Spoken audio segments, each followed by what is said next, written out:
subscribe.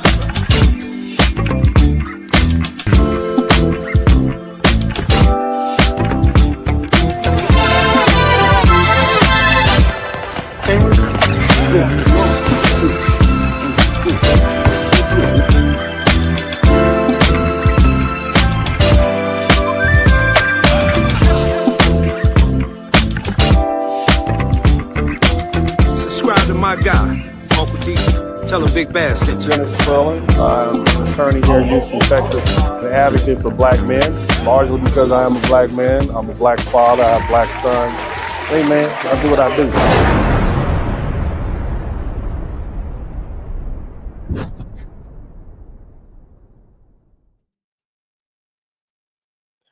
What's up, everybody? Welcome to the broadcast. My name is Dennis Spurling, and I'd like to welcome you to the Dennis Spurling broadcast. Big shout out to Mr. Sharonda Sowell. Welcome, and thank you for joining the membership. Now, look, every few months, another controversy erupts over representation. And this time, the target isn't Hollywood, it's not corporate America or some Fortune 500 company. The target is Cenat. Okay, now, he's one of the biggest content creators in the world, and you have a lot of Latino content creators that are mad at Cenat because, according to him, or according to them, there weren't enough Latinos selected to attend Streamer University. All right, now Cenat is being criticized because not because Latinos were completely banned, but because there weren't enough Latinos. Now, Cenat is one of the most successful young black entrepreneurs in the world. Carlos Cenat III was born on December 16th, 2001 in New York City, which means that as of this broadcast, he's a young brother, about 24 years old. He began uploading comedy videos, pranks, and challenges to YouTube way back in January 2018. And Streaming University is a multi-day content creation experience in which he helps aspiring streamers, YouTubers, TikTok personalities, and comedians, gamers, musicians, and all sorts of other digital creators. He brings them together on a college-style campus or college campus, and they're assigned roles as students, professors, club directors, security guards, janitors, and other characters normally associated with university life. And they attend different workshops, and they create content, they participate in challenges, and they build relationships, they collaborate on live streams, and they learn how to attract audiences and develop a brand, monetize their content, and use the streaming technology, and potentially turn social media into a full-time career, okay? And so the first Streaming University was held May 22nd, and it went from Thursday to a Monday, from basically May 22nd, 2025, and they did it at the University of Akron in Akron, Ohio. It involved about 200 different creators. They produced about 23 million hours of live stream content, and now Cenat is returned with Streaming University in 2026, and after revealing more than 100 members of the new class on Monday, July 6th, 2026, you had a lot of Latino creators and Latinos in general angry because they didn't believe they believe he didn't select enough Latinos. Okay. Now, immediately after that July 6th announcement, you had complaints beginning to spread amongst Latinos and Latino creators. And they looked at the more than 100 students and they said, hey, it's not enough for us. All right. Now, let me say this. There's nothing wrong with saying, I believe this particular person is talented. Or should I say, I believe this particular person was talented enough to be selected. There's a major difference between saying, I wish more Latinos had been chosen, and suggesting that Cenat did something wrong because he didn't select what they felt or considered was the correct number or kind of Latino. Somebody type kind of Latino. That first statement is disappointment. All right, they weren't good enough. The second statement assumes entitlement, and Cenat didn't create the United States Department of Education. Okay, Streaming University is a private entertainment creator developed project built around Cenat's name, money, business relationships, audience, resources, and reputation. This is his concept. He accepted the financial risk. He assembled a production team. He brought the audience. He attracted the sponsors. He developed a relationship with the celebrities and established creators. He made streaming University valuable in the first place. Okay. Now, here's the thing you have to understand. We don't have an official admissions memorandum for why Streamer University excluded all these specific Latino applicants, okay, or rejected them. We don't know, right? Why specifically, okay? Why they rejected.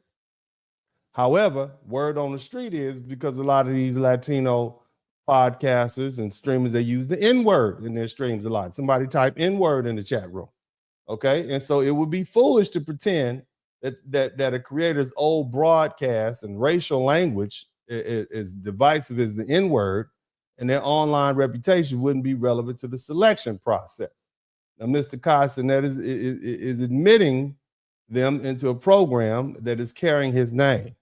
It's going to be funded, right, through his relationships, and it's going to be watched by millions of people. Selections gives an applicant legitimacy, publicity, business contracts, mentorship, right? Housing, exposure, what appears to and it's all under this man's name. It basically gets his stamp of approval. And once Kai selects somebody, the internet begins investigating. Somebody type investigating in the chat room, okay? And once you start investigating, people search all your old stuff, every old stream, every deleted video, every offensive joke, okay? Every reckless rant, every racial insult, every moment the creator thought nobody important was watching. Someone can spend years building a small audience and watch the entire career collapse in 24 hours because of an old clip that reached millions of people. And one old stream can end a short career. And if Cenat admits a white Latino creator whose broadcasts contain repeated casual use of the N-word, the backlash won't stop with the creator. People will ask what kind of vetting Cenat performed on these people, and they'll ask why a Black entertainer gave a person permission or the platform, knowing that was their record, or at least he should have known. And they'll ask why Streaming University rewarded someone who openly used language that Black Americans consider deeply offensive. And they'll ask whether Kai learned anything from his own controversy with Foundation of Black Americans. Because at one point, the scandal belongs to, but at that point, the scandal is going to belong to Kai Cenat. And that's why that's why the repeated use of the N-word by certain non-Black creators isn't some minor technicality. It's a business risk. It's a reputational risk. It's a cultural risk. And it could become a financial risk. Again, we have freedom of speech in this country, but you're not free from consequences. Now, again, as I said, Kai Cenat has already had his own painful encounter with Foundation of Black Americans. All right. And I'll say that, but let me explain. There was a video circulating in which he appeared to say, and this was more or less what he said, African Americans weren't cultured. All right. We didn't have real culture. And the clip caused some immediate anger because Kai is a young man born and raised in New York City whose parents came from Trinidad and Tobago and Haiti. Okay. So that means he's Caribbean. He's non-FBA. He built his entire personality and vocabulary and entertainment style and music taste and mannerisms and humor and commercial appeal inside a culture created largely by foundational Black Americans, and became rich and famous performing inside Black American culture's framework.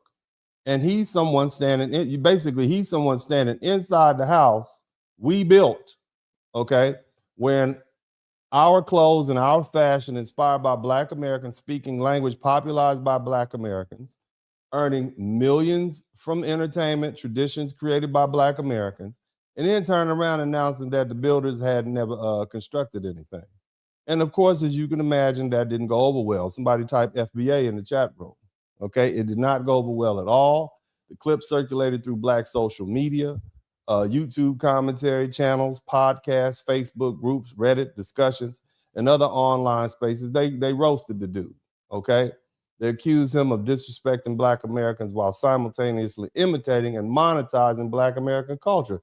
And some point out that his accent, his slang, his music, his comedic style, his celebrity relationships, his clothing, his dances, and his entire form of entertainment were unmistakably influenced by Black American youth culture. And he was confusing culture with having a recent immigrant nationality, as though food from Trinidad and a Haitian flag or a named Caribbean homeland constituted culture, while blues, jazz, gospel, rock and roll, hip hop, soul food, Black church, historical Black colleges, stepping in the Harlem Renaissance, civil rights traditions, Black vernacular English, and generations of American artistic creation somehow didn't count. Okay, and the online discussions continue to reference the remark. They continue to roast this dude. Okay, well after the original clip is circulated, showing that many Black viewers didn't simply forget. Matter of fact, this is the first time most of us had even heard of this man. We'd never known of him. But nevertheless, Cenat learned a lesson that a lot of immigrant descended Black celebrities eventually learn, and that is foundational Black Americans we are very generous with our culture, but we're not powerless over it. Okay, you can participate in it. Okay, you can be influenced by it. You can make money from it. You can become famous through it, but you can't publicly disrespect the people who created it and assume there'll be no consequences. And he learned that millions of followers can't protect you from your historical ignorance and disrespect. He learned that celebrity friends can't erase insulting statements. He learned that being racially Black doesn't automatically give you the keys to the culture, nor does it give you the authority to redefine what Black history is. And he learned that having Caribbean parents doesn't entitle him to sit in judgment of a population whose labor, art, struggle, political victories, language, music, and institutions create the American environment in which his career became possible. And most importantly, he learned that foundational Black Americans are no longer remaining silent while everybody else uses our culture and then lectures us about what we supposedly don't possess. Okay? Now, I will say this. Latino creators have become entirely too comfortable using the N-word because they grew up, quote unquote, near or in Black neighborhoods. Just because you listen to rap music, you had Black friends, Black girlfriend, Black boyfriend, or developed an audience that didn't initially punish you for using that word. So, you see, proximity is not permission. Listening to hip hop isn't lineage. Growing up beside Black people doesn't make you one of us. And participating in Black culture doesn't transfer ownership of our historical experience. Foundational Black Americans don't generally accept the argument that every person with brown skin automatically inherits the right to use the word connected to our particular history in the United States. We barely agree about its use among our own people. Did you know that Black people might fight with you if you call them an N-word? And this is black on black. Somebody type black on black in the chat room. Okay? There are many Black people. I would say most Black people oppose the use of the word entirely, especially if you direct it towards them or someone they love. Now, others of us might tolerate it internally, right? But we still draw a hard boundary against outsiders. But whatever internal disagreements exist, a Latino creator doesn't get to ignore that boundary and then demand career advancement from a major Black platform. And that's where free speech meets consequences. You may have the legal right to say the word. The government generally isn't going to arrest you simply for saying something racially offensive. But freedom of speech doesn't force Cenat to admit you into streaming university. It doesn't require him to mentor you either. And it doesn't require him to promote you or provide you with housing and food and introduce you to celebrities and connect you with sponsors and expose you to millions of viewers or attach his multi-million-dollar brand to your career, especially when he built it on the backs of foundational Black Americans. And you can say what you want, and you can't dictate the consequences.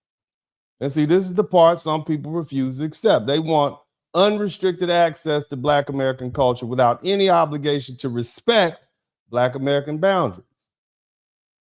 They want the music, they want the slang, they want the fashion, they want the dances, they want the comedic style, they want the Black viewers, they want the Black collaborations to make them hot. They want the algorithm attention that comes from operating a near Black culture. But the moment foundational Black Americans say, don't use the word, don't use that word, suddenly those same people become constitutional scholars lecturing us about free speech. You have free speech. Cenat has freedom of association. You have the freedom to use any word that you want to, that you could pronounce, I guess. And he has freedom to determine whether you are a liability to him. Didn't I just tell you he had to deal with us a few months ago? Again, you have the freedom to create your own platform. He has the freedom to keep you off of his. And that's the power of foundational Black Americans. Somebody type FBA power in the chat room. See, for decades, everybody treated our culture like an open air market where they could take whatever they wanted, sell it back to us, right? Tell the world, that they came up with it and force us to be quiet about it. Somebody type twerking in the chat room. Somebody type Miley Cyrus. Okay? But now more Black Americans own platforms. We own audiences, production companies, podcasts, streaming channels, and independent media operations.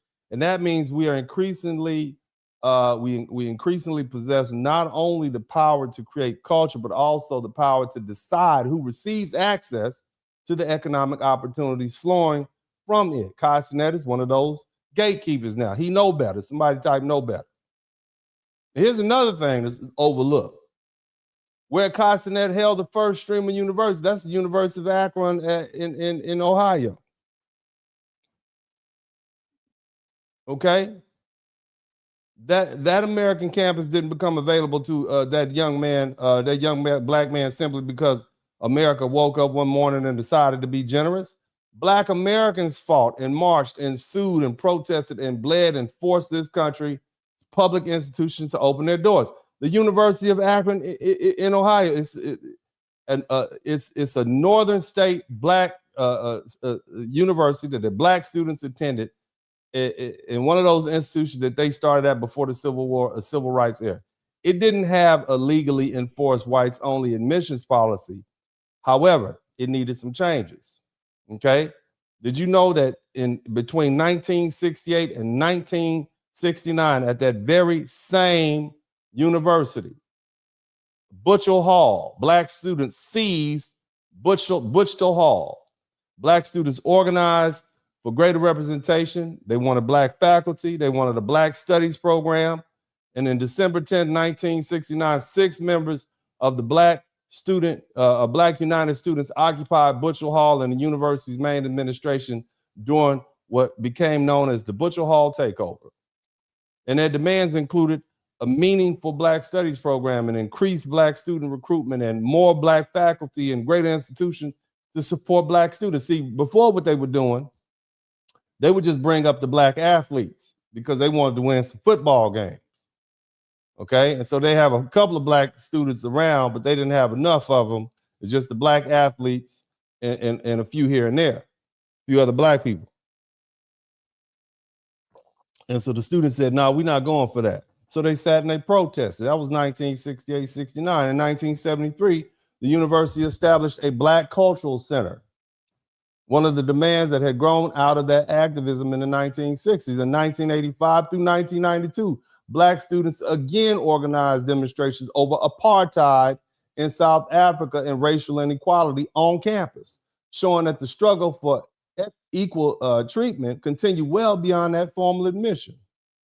And those students were standing on a larger foundation built on Black Americans who destroyed legal segregation through cases such as Brown versus the Board of Education and through the Civil Rights Act of 1964. So when Cenat walked on the University of Ohio Akron campus, okay, filled his dormitories with creators and converted his classrooms into streaming studios and broadcast to the world, he was using institutional groundwork that foundational Black Americans had already fought to make accessible.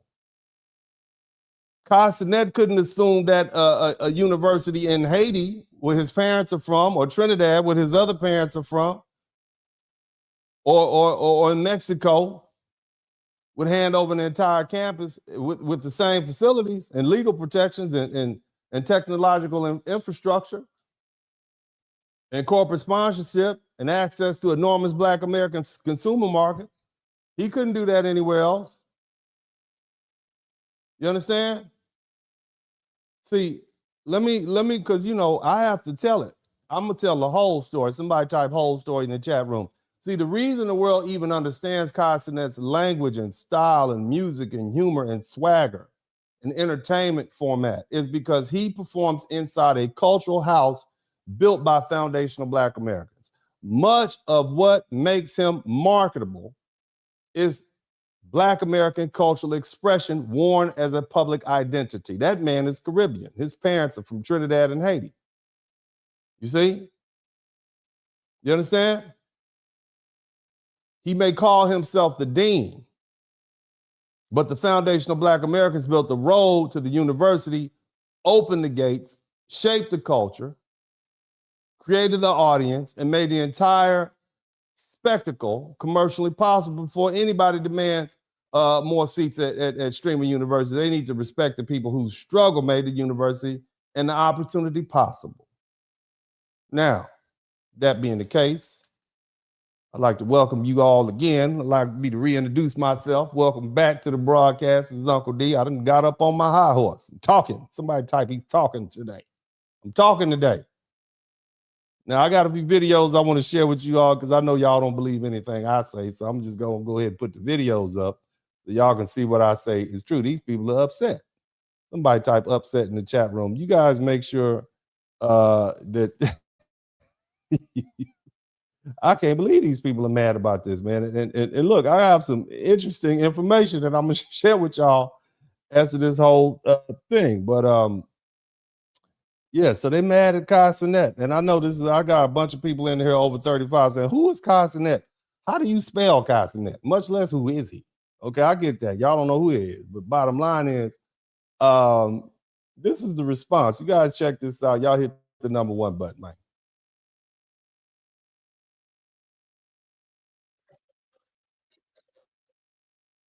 A whole bunch of Hispanics and Latinos are upset that more Hispanics and Latinos were not accepted into Cenat Streamer University. But see, here's the thing about that. There was absolutely Latinos accepted into the Streamer University. They just happen to be Afro-Latino. And therein lies the hypocrisy of your outrage. Because let's be so for real for a moment here. You know, and the world knows how Hispanics and Latinos feel about Afro-Latinos. So making those videos saying that you're upset that more Hispanic and Latinos weren't accepted does nothing but further prove to the world the racism that is your own argue from time to time. But weren't a lot of you just standing 10 toes down with the racism that Ashley Gonzalez exhibited? We stand with Ashley Gonzalez? I don't know. Perhaps you can reach out to her and see if she can open a Streamer University. And please explain to me why it's always stop dividing us only when you're not included, but never when it matters, like voting, for instance. The open, blatant racism that so many of you exhibit towards the Black community and your desperate yearning for white alignment always seems to fly right out of the window when you think there's an opportunity to profit off of us, off of our work, off of our labor. Perhaps you should reach out to one of your white brothers and sisters and see if they'll open a streamer university and accept you. So I'm not saying nothing because she's saying it all. So I normally would interrupt, but I'm not going to interrupt because she's saying everything that I would say. So I'm just going to be quiet. And even though I interrupted to say I'm not interrupted, that's all part of what I do. It's my way of interrupting and also making the people happy that I'm not interrupting. Praise Moses.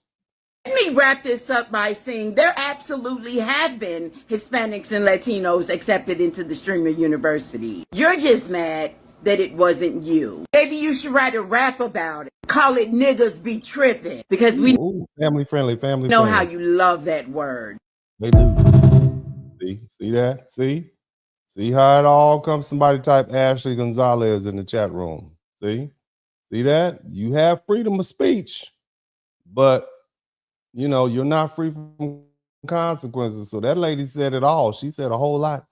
She said a lot. It's hard to follow that act. Let me just go ahead and move on to the next person because she did a great job. Let's see what else other people have to say.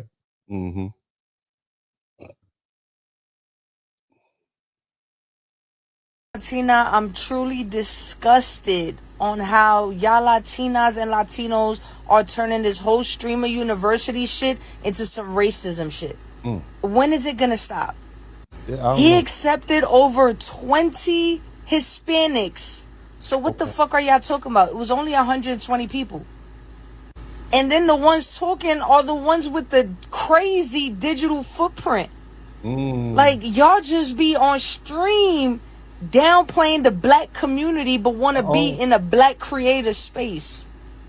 So basically what she's saying, this Latina woman is saying, this Afro-Latina is saying they picked 20 Hispanics. Now, Latino and Hispanic are often used interchangeably, so I'll go into a definition of exactly what that is. But she also pointed out the fact, and she would know that they're on their broadcast saying these horrible things about Black people, down in the Black. So not only are you down in the Black community, not only are you using the N-word, but you also down in the, how don't you think there's going to be some blowback from that? You understand why Cenat, who just had issues with foundational Black Americans, would quickly realize that's a hot potato. I can't deal with that. Too racist. Somebody type too racist in the chat room. Why would he pick y'all? And it's a lot of creators that have millions of followers. The ones that got hundreds of thousands of followers talking. Why don't y'all just go and make your own shit? Yeah. But make sure y'all thank him for the idea. And if you think that next year you're going to get into streamer university after all this controversy, yeah, fuck you. Oh my God, your language. Watch that potty mouth. Shout out to Amari the Truth. Fuck you. Potty mouth, potty mouth. You're going to watch your potty mouth. Family friendly. Watch it, miss. As an we're family friendly here, but she made some good salient points. She brought up some very interesting points. I appreciate that. No potty mouth here, though. We're going to continue to be family friendly. We're going to continue to remain monetized. That's what we're going to do. Let's listen to this. You guys make sure you subscribe if you haven't. I feel like in a very non-violent way, the streamer university situation has showed people that, yes, you have freedom of speech, but you are not free of consequences. And you are not free of making someone feel a way. So whether you decide that you don't care about the consequences of saying a word that has a lot of history and a lot of shame behind it, if you're not the intended person supposed to be using it, someone else cares. You can't just run around using racial epithets and think Black people are going to ignore. See, a lot of this is, a lot of people think that Black people aren't supposed to defend themselves. We're just supposed to be the dumping ground for everybody else's trouble. And so when Black people get up and start saying, hey, here's some boundaries, we expect you to respect our boundaries, then they have a problem with that because Black culture has been so open. You know, you certainly wouldn't call a Jewish person or an Italian person or an Irish person a racial epithet because their cultures are not open. Same thing with Hispanics. They have a very closed culture. And if you go use one of the various racial epithets against them that racists typically use, they'd be offended. You couldn't get a black rapper on the internet talking about my wetback this, my wetback that, but you have these Hispanic and Latino rappers, they say the N-word all the time. That's just not appropriate. It's offensive. It should be offensive. And people need to be mindful of that. And when you talk about the term wetback, that was actually the name of an operation. That was literally the name of a I would say military / legal enforcement operation as part of American history. You would literally learn that in American history, but we don't use that because it creates trauma and we don't want to traumatize anybody. And Black Americans are very sensitive to that. So we don't say those things like that. But other people just feel open and be able to just criticize our community and use these racial epithets. Again, it's time for Black people to close ranks, which is, I think, what we're doing now. And now people are offended because they've been so used to being able to use those words and now they can't anymore.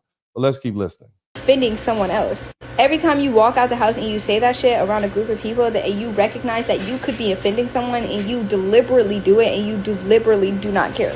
Therefore, you should not be surprised that someone does not want to include you, because why would they want to invite someone who's going to make them feel away? And that is my gripe with y'all. Y'all expect everybody to bend and break for y'all, but y'all don't recognize that y'all biting y'all own hands. You are. And that you are using a slur. Whether you want to be like, I grew up with this, I grew up with this, I grew up with this or not. Anybody who knows anything knows that there is someone who could have a problem with it. Even Black people know that there are other Black people who do not like hearing or the use of the word. Yes, there are Black people who don't like the use of the word. I'm constantly checking other Black people about using N-word. Don't do it to me, because I'm gonna tell you about yourself. But this young lady is definitely, she's on point and she's explained. It is a racial slur. It is disrespectful. And I don't care what generation you grew up in, it's still disrespectful. Just because you have that Black friend, you don't even know if that Black friend is FBA. A lot of these Black friends that they're talking about are people from the Caribbean or Africa. And so the word don't hit the same as it does with a foundational Black American person. But we wasn't N-words until we got over here. That's when N-words had to pick cotton. You understand? N-words wasn't running around Africa chasing antelope and buffalo and whatnot. N-words was out here chopping sugar cane, okay, and picking tobacco. All right, so it's a very big difference. N-words was getting hung from trees. You see the difference? All right, so let's keep listening. So why do you think that you are above backlash? Like, why do you think that you are above someone else's opinion if you yourself have gone out of your way to form your own about not caring? I feel very... Yeah, and somebody said, yeah, Italian, you don't go around calling Italians racial epithets. They have their own race. You don't do that. That's disrespectful. Black people know better to do that. And if somebody hit you upside the head because you called them by that racial epithet, it would not be, they wouldn't be wrong for doing it, in my humble opinion. But let's keep on listening. Let's keep listening to what the people have to say.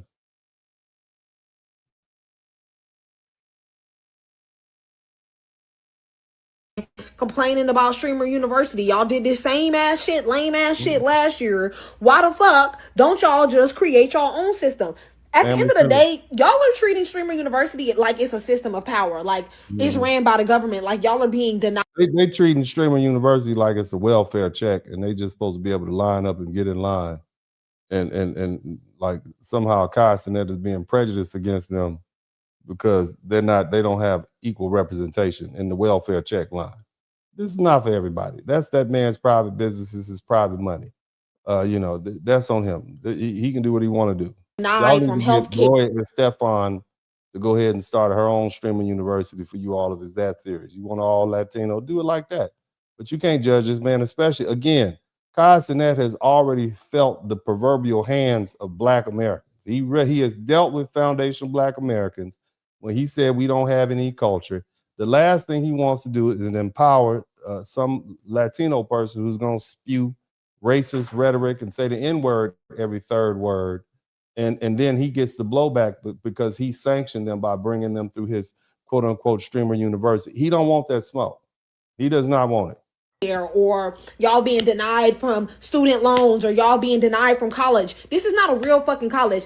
Kai is a Black man with a almost entirely Black community, with an almost entirely Black friend group, and he used his platform to platform his other Black friends and other Black creators that he know. Why don't y'all ask Wendy Ortiz or Ashley Gonzalez to use their collective money, all the money that y'all been pumping into them bitches to create Shout out to Black saying that Ashley Gonzalez. Somebody type Ashley Gonzalez. something for Latinos? Why the fuck does it always have to be Black people building systems for other people of color? I don't see other people of color doing anything for Black people. What the fuck is going on? Are y'all not tired? Are y'all not tired for asking for pennies and scraps from the Black community while y'all systematically keep us from everything that y'all got going on? And y'all, you know, you barely get invited to a quinceañera, much less, you know, streaming university. Nobody's entitled to anything. This is this man's private money. I'm gonna move on to the next person. This little lady is cussing entirely too much. She made some good points, but the profanity, we got to keep the profanity down on my family-friendly broadcast. Let's see if we can find somebody else with less profanity involved in their delivery. Okay, that's what we're gonna look for. Let's see what these fellas have to say.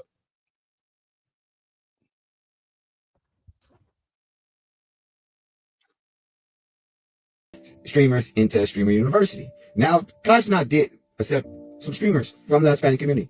Two. So to say he's discriminating, he's not discriminating. He just really feels in his heart that these are the only two streamers, and that's bad. That's the bad in the Hispanic community that he feels don't have a racist bone. Now that's bad because the world is big. I want you to listen to that. He's saying out of the two streamers that this guy, now the other young lady said it was about 20. The Afro-Latina said he accepted about 20 Hispanics. This gentleman said he's only accepting 2. And I'm assuming that's 2 white Hispanics because they're the only ones that don't have racist streams. In other words, they're the only ones that are not using racism, i.e. the N-word in their streaming content, which is going to come back to bite him. Look at that. You know, whose fault is that? Nobody Black people told you not to use the word.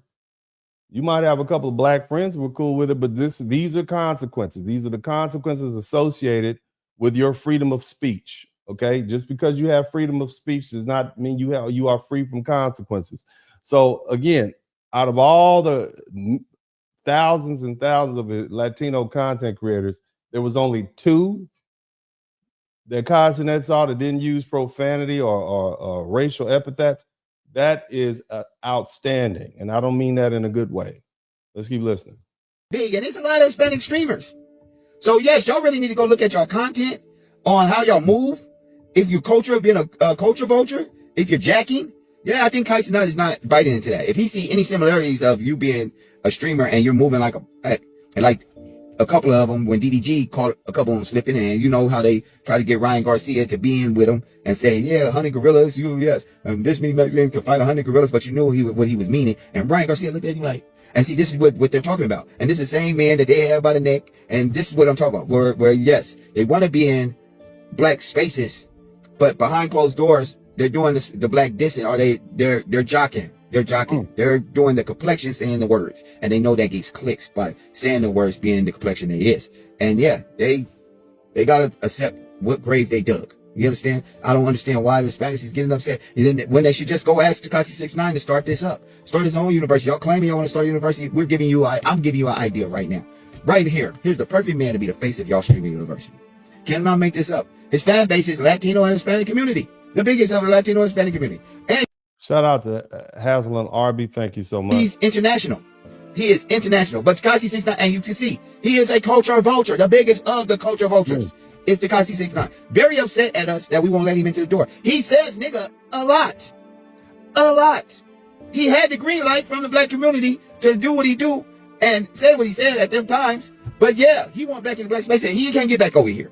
He knows what that comes with. We are more strict by our rules, especially if you're not Hispanic, same, or if Black was being over there, you know what I'm saying, trying to be a part of the Hispanic community. Yes, y'all put them through the same shit that we put him through. And meaning, yeah, you have to put in work. Yes, work. You know what I'm saying, to get validated, you know what I'm saying, by the Black community. And Tekashi 69 was putting in work, and then he broke the rules, and you can't get back in the door. And he says, nigga, and he is a rat, and he know Ratatouille right here. He knows Blacks is not gonna let him back in the space. But y'all don't need him to be let. He don't need to be let back in the Black space. Y'all can just bump this up. Y'all know how big he is. Y'all know how big he is, how much power he got. Yeah, He'd be very powerful in y'all's community. I don't understand why not. This is the best way he could get back into where that space he's trying to get back into. Or he just really want to be black. That's it. If he don't want that or accept that, because it seems like he want to be back on top. But if he's still mad after y'all get his ass back on top from starting y'all own streaming university, I think he just want to be black. That's all there's to it. Y'all let me know what y'all think about this. Drop it in the comments. Hey, I gave y'all an idea. Y'all don't need to come over here and beg to get put on, streaming university. Y'all don't need to beg us. You know what I'm saying? Wanting our scraps like y'all do. It's crazy. It's crazy. We don't ask for handouts. We don't ask for a platform. Y'all ain't hooking us up at y'all venues or setting up a platform or letting us perform at y'all big old Hispanic or Latino parties. Yes. I mean, he's not wrong. I mean, he's speaking the truth. He's not wrong. I mean, you guys, you all practice exclusion with us, but you want inclusion from Black Americans, i.e. foundational Black Americans. So that's an issue. Okay, that's an issue. But we'll move on to the next video. We appreciate all these people who are educating us on what's really going on out there and how people really feel. And shout out to all the content creators. We need that because this is how we lay the foundation so that we're able to fully discuss what's going on. Let's keep listening.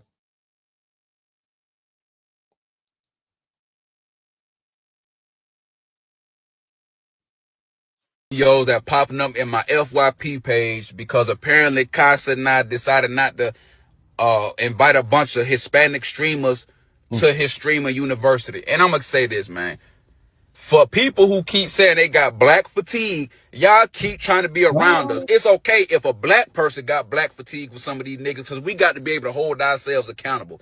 But when you got these other races who get on the internet and say they got black fatigue and you trying to be at streamer university with a bunch of niggas who finna show you about that black fatigue, why would you sign up to that? Why would you want to be a part of that?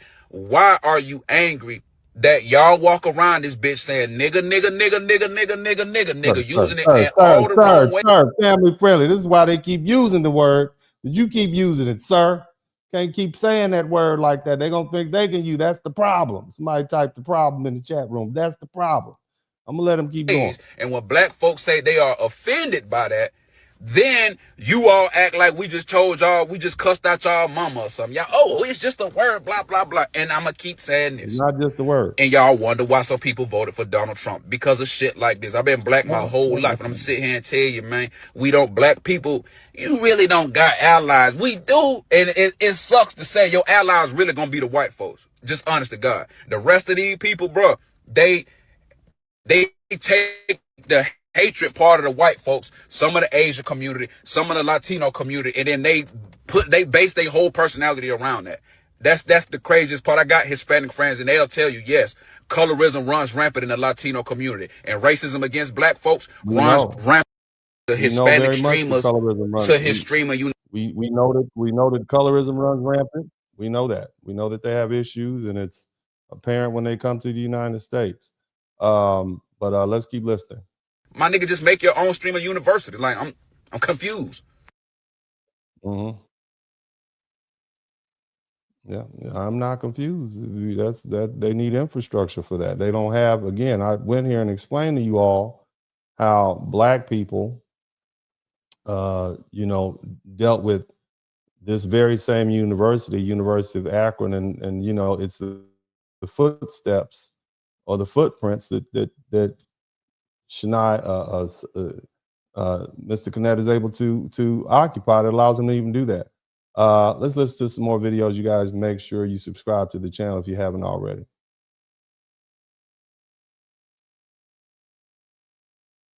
Majority black people for streamer university. Like I don't even understand why this is a discourse.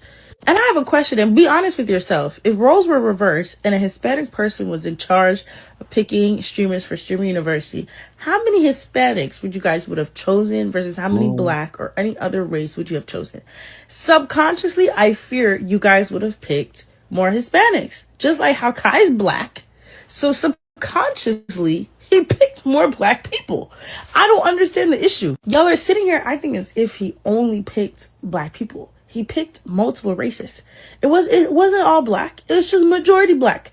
He's black. I'm confused. And then some of these Hispanic creators that weren't picked, they be saying nigga like it's a pronoun. And then they're upset when the nigga, the actual nigga, don't pick them. I'm confused. Family friendly. Yeah, you can't say the N-word and then think there won't be any blowback because of that. That's just not acceptable. You know, matter of fact, black people don't even want to hang around black people to use the N-word too much. We have something called classism. Again, if you're around a person that every other word they're using the N-word, you don't want to be around them either. So why would we empower somebody from another ethnicity that uses the word, to use the N-word? And then see, that's the rationale. And so that's why black people say it's best just not to use. You use it. No, it's best for you not to use it. It's like poison. Okay. It's not something that everybody can deal with. Okay. Sometimes it's used as a cure, and sometimes it can cause a lot of serious harm. So just don't use it at all. Let's keep listening.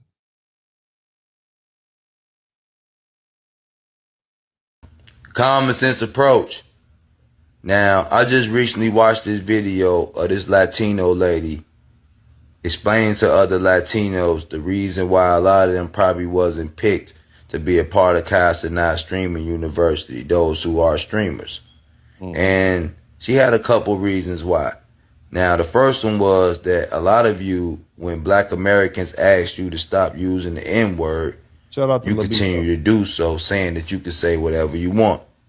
And I agree. But like she also said, who wants a group of people amongst them or around them who will not respect what they're asking them not to say, especially if it's a word or something that has nothing to do with their people whatsoever, and it might be offending their people, but you still want to be amongst those people. And I totally agree with that. See, what a lot of you really want to do is just come around amongst Black Americans, steal the creativity. You go back to your little cubby holes, and then you start talking about you created it, like hip hop, or you helped build it, or it wouldn't be what it is without Hispanics. You love doing that, especially when it comes to Black American entertainment and fashion. Okay, let me give you an example. When a lot of these streamers, Hispanic streamers, saw that they wasn't accepted to be a part of Cenat Streaming University, they started saying, well, we're going to make our own streaming university. That's what I mean. Come up with your own shit. Stealing Black Americans or Black people's creativity. Come up with your own. Which leads me to a second reason why a lot of you wasn't chosen to be a part of it. You suck at entertainment. Oh. That's what she said. You suck at entertainment, especially Latino rappers. You suck. Yeah, you know, Latinos have their own art forms. They have their own different genres, you know, but imitating Black art is not really going to take you that far, because you're always going to be second rate in that. Okay. It's only very rarely that you have some people who can come in and imitate Black art and do well, like Bobby Caldwell. Somebody type Bobby Caldwell in the chat room. Many Black people don't know that Bobby Caldwell is a Black man. Did you know that? Did you? A white man. We thought he was Black the whole time. Bobby Caldwell. Y'all know who I'm talking about. It's another, you know that there's a bunch of them out there like that. We didn't know. We didn't know till we actually saw him. Like, wow, he is excellent in that. Okay. Tina Marie. Somebody type Tina Marie. Fire in the sun. You know what I'm talking about. She got it down. Okay. That heavy lady from England. What's her name? The big one. She's pretty face. She's big, but she's pretty and she can sing. And I didn't say sing. She can sing. Y'all know what I'm talking about. The lady from Britain. You know who I mean? Huh? Eminem. That's right. Eminem. Whatever you say. Eminem is he has definitely perfected the art. Okay, Adele, that's right, Adele. She sound like she eat collard greens. But anyway, let's move on to let the brother finish saying what he has to say. Words, not mine, but I do agree. All because you're stealing the creativity of another, and nobody likes a fucking replica. Family friendly. They want the real deal. You cosplaying. That's what you love to do. Come amongst us, not all of you, but the ones that she was talking about. Come amongst Black Americans, instill the creativity, the swag, and then next thing you know, you're talking about you built it. It wouldn't be nothing without you. And so I'm not saying that's the reason why Cenat didn't pick a lot of you guys, but I can see that being the reasons why. This common sense approach. I think it's more simple. I think that if the benefit outweigh the risk, he would have chosen. But if you have a bunch of people and they're using the N-word on their streams all the time, hell, if I was using the N-word on my stream all the time, I would expect that people wouldn't, watch me as much. I have 30% of my followers watch me on television. That means 3 out of 10 of you all are sitting in your homes or sitting somewhere with the remote control in one hand, watching all these commercials as I play, which means y'all have sat up and decided that I want to watch this guy in an open forum in my home where anybody can walk by and listen. So I have to monitor my language. I can't just be in here throwing off N-word every other word. I can't do it because it's not marketable. And if you have streamers who are on there saying N-word this, N-word that, and you're Latino, it makes it worse. Y'all act like this is 1990s gangster rap. That was 40 years ago, 30 years ago. Nobody's doing that anymore. But anyway, let's move on to the next person. Shout out to all these people educating us on this because, of course, everybody over 35 has no idea who Cenat is, but it's still the same old story. Let's keep listening to the next video.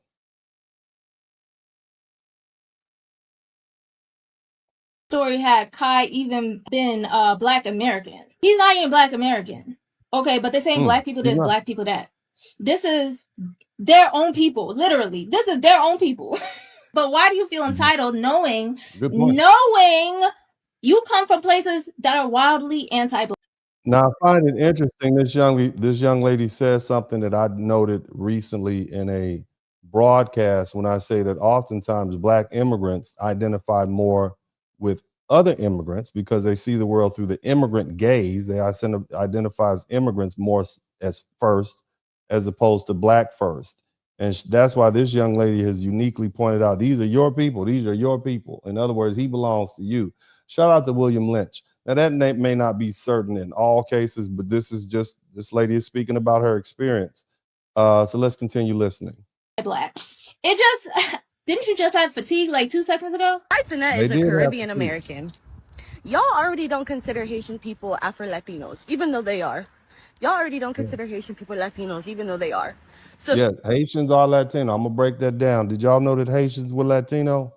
Haitians were Latino. We're gonna continue. We're gonna learn a lot. Shout out to Penelope. What's up, baby? My girl Penelope came through with the 10 gifts. Thank you so much. Let's keep listening.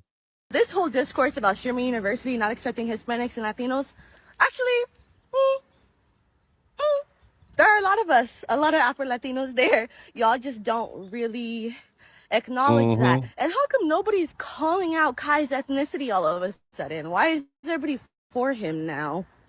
There are times when you need someone. Yeah. When it's time to galvanize again. and like celebrate their Latinx culture, they got a Haiti flag in there. Why are you bringing up Black people? Just, I'm really trying to figure it out. Y'all saw the Haitian flag, right? They went down the line. All right. So again, here's what we're looking at. Okay. Here's what we're looking at.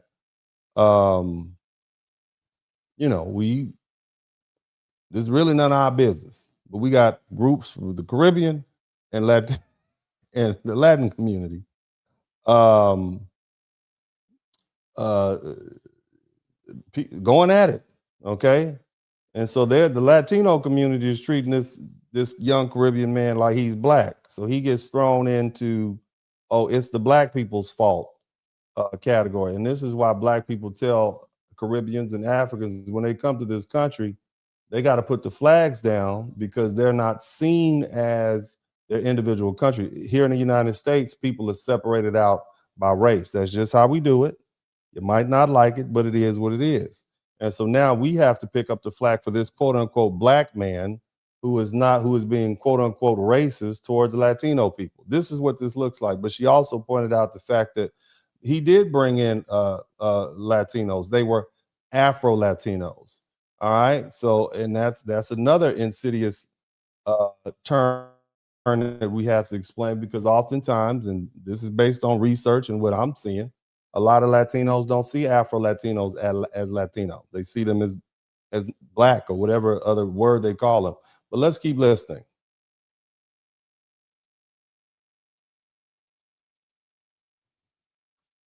Bro, I'm gonna find a university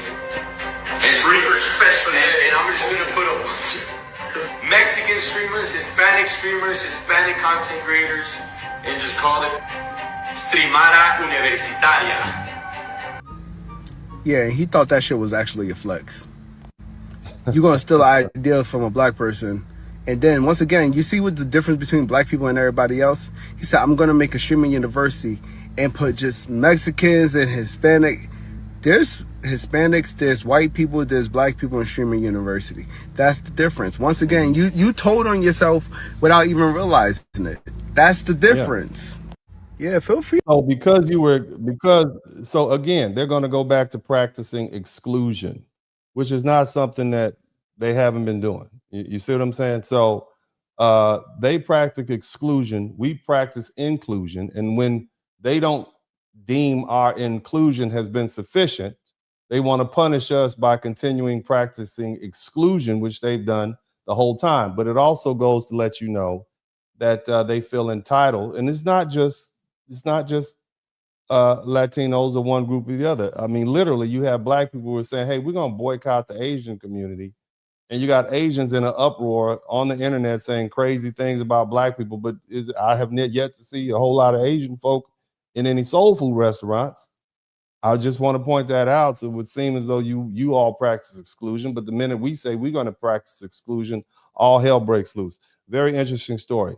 Very, very interesting. But again, foundational Black Americans, we have not closed the gate. We've allowed too many people to enter in. They feel entitled. Somebody type entitled. They feel entitled. And so now that we're saying, hey, gates closed, shop closed, they're angry. But let's continue listening to this young man. Shout out to this gentleman, Fair Use. Feel free to stream with Ashley Gonzalez. Feel free to stream with Ashley Gonzalez. We cool with that. What happened to all the black fatigue? Y'all don't want black people in y'all spaces. Y'all say the N-word more than people in the hood. But when black people doing anything to help black people, y'all got a problem with that too. What's up with that? Yeah. The thing is, y'all like when black people beg for stuff. Y'all want black people to be struggling. That's all it is. Y'all enjoy black people struggling. Y'all enjoy black people being at the bottom, because then you got something to punch down on. And if black people are not at the bottom of a certain space, then y'all got nothing to punch down on but yourselves. Y'all say the N-word like y'all got to stutter, nick, all day long. It's weird. Nobody want to be around that. We got fatigued. We fatigued. We're tired of the shit. Yeah, you all look. You can't be fatigued. Okay, you on one hand you fatigued with black people. On the other hand, you want to sit around 100 black people with a black dude being in charge. You got to make up your mind. Okay, I'm just saying. I need to understand. I need to understand what's going on, because you can't have both black. You can't have black fatigue on one hand, and then on the other hand, say you want to be around our things. That's illogical. But let's keep university, bro. I'm gonna find a university and I'm just gonna put up Mexican streamers, Hispanic content creators, and just call it Streamara Universitaria. But you should have did that ahead of time. He thought that shit was actually a flex. You should have did that ahead of time. You're gonna steal an idea from a black person. You should have did that ahead of time. Now you complaining because you got rejected. Okay, you complaining because you got rejected. That's interesting. Let's keep going. Let's keep going. Let's see what else he has to say. All right.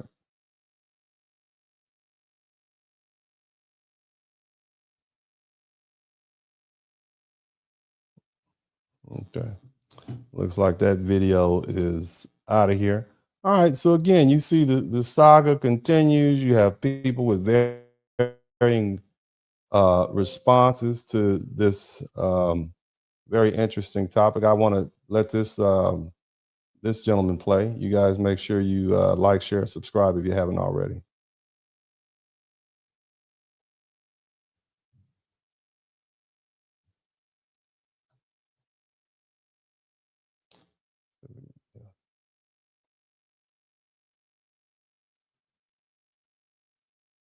See, you gotta watch your mouth. Uh-oh, here it is. You gotta watch what? Latinos are mad because they didn't get into streaming Univerity. See, you gotta watch your mouths. You always saying the N-word. You trying to turn streaming Univerity into Telemundo? Doing a Macarena up and down the hallways at Streamer University. It's bad enough Cenat is cosplaying as a Black American. He's Haitian and Trinidadian. And you think we got to be subjected to you saying... All right, did you hear that part? Okay, it's already bad enough that you have a non-foundational Black American who's basically attached himself to foundational Black American humor, culture, music, style, etc., and has, you know, generated millions of dollars, which is not something that's uncommon. It happens all the time. You have a lot of artists and entertainers that blend in with the greater foundational Black American populace, and they win here. They win. They do here in this country what they're unable to do in their own country, whether we're talking about Nicki Minaj, Biggie Small, whether you're talking about Luke, whether you're talking about many of the premier hip hop artists,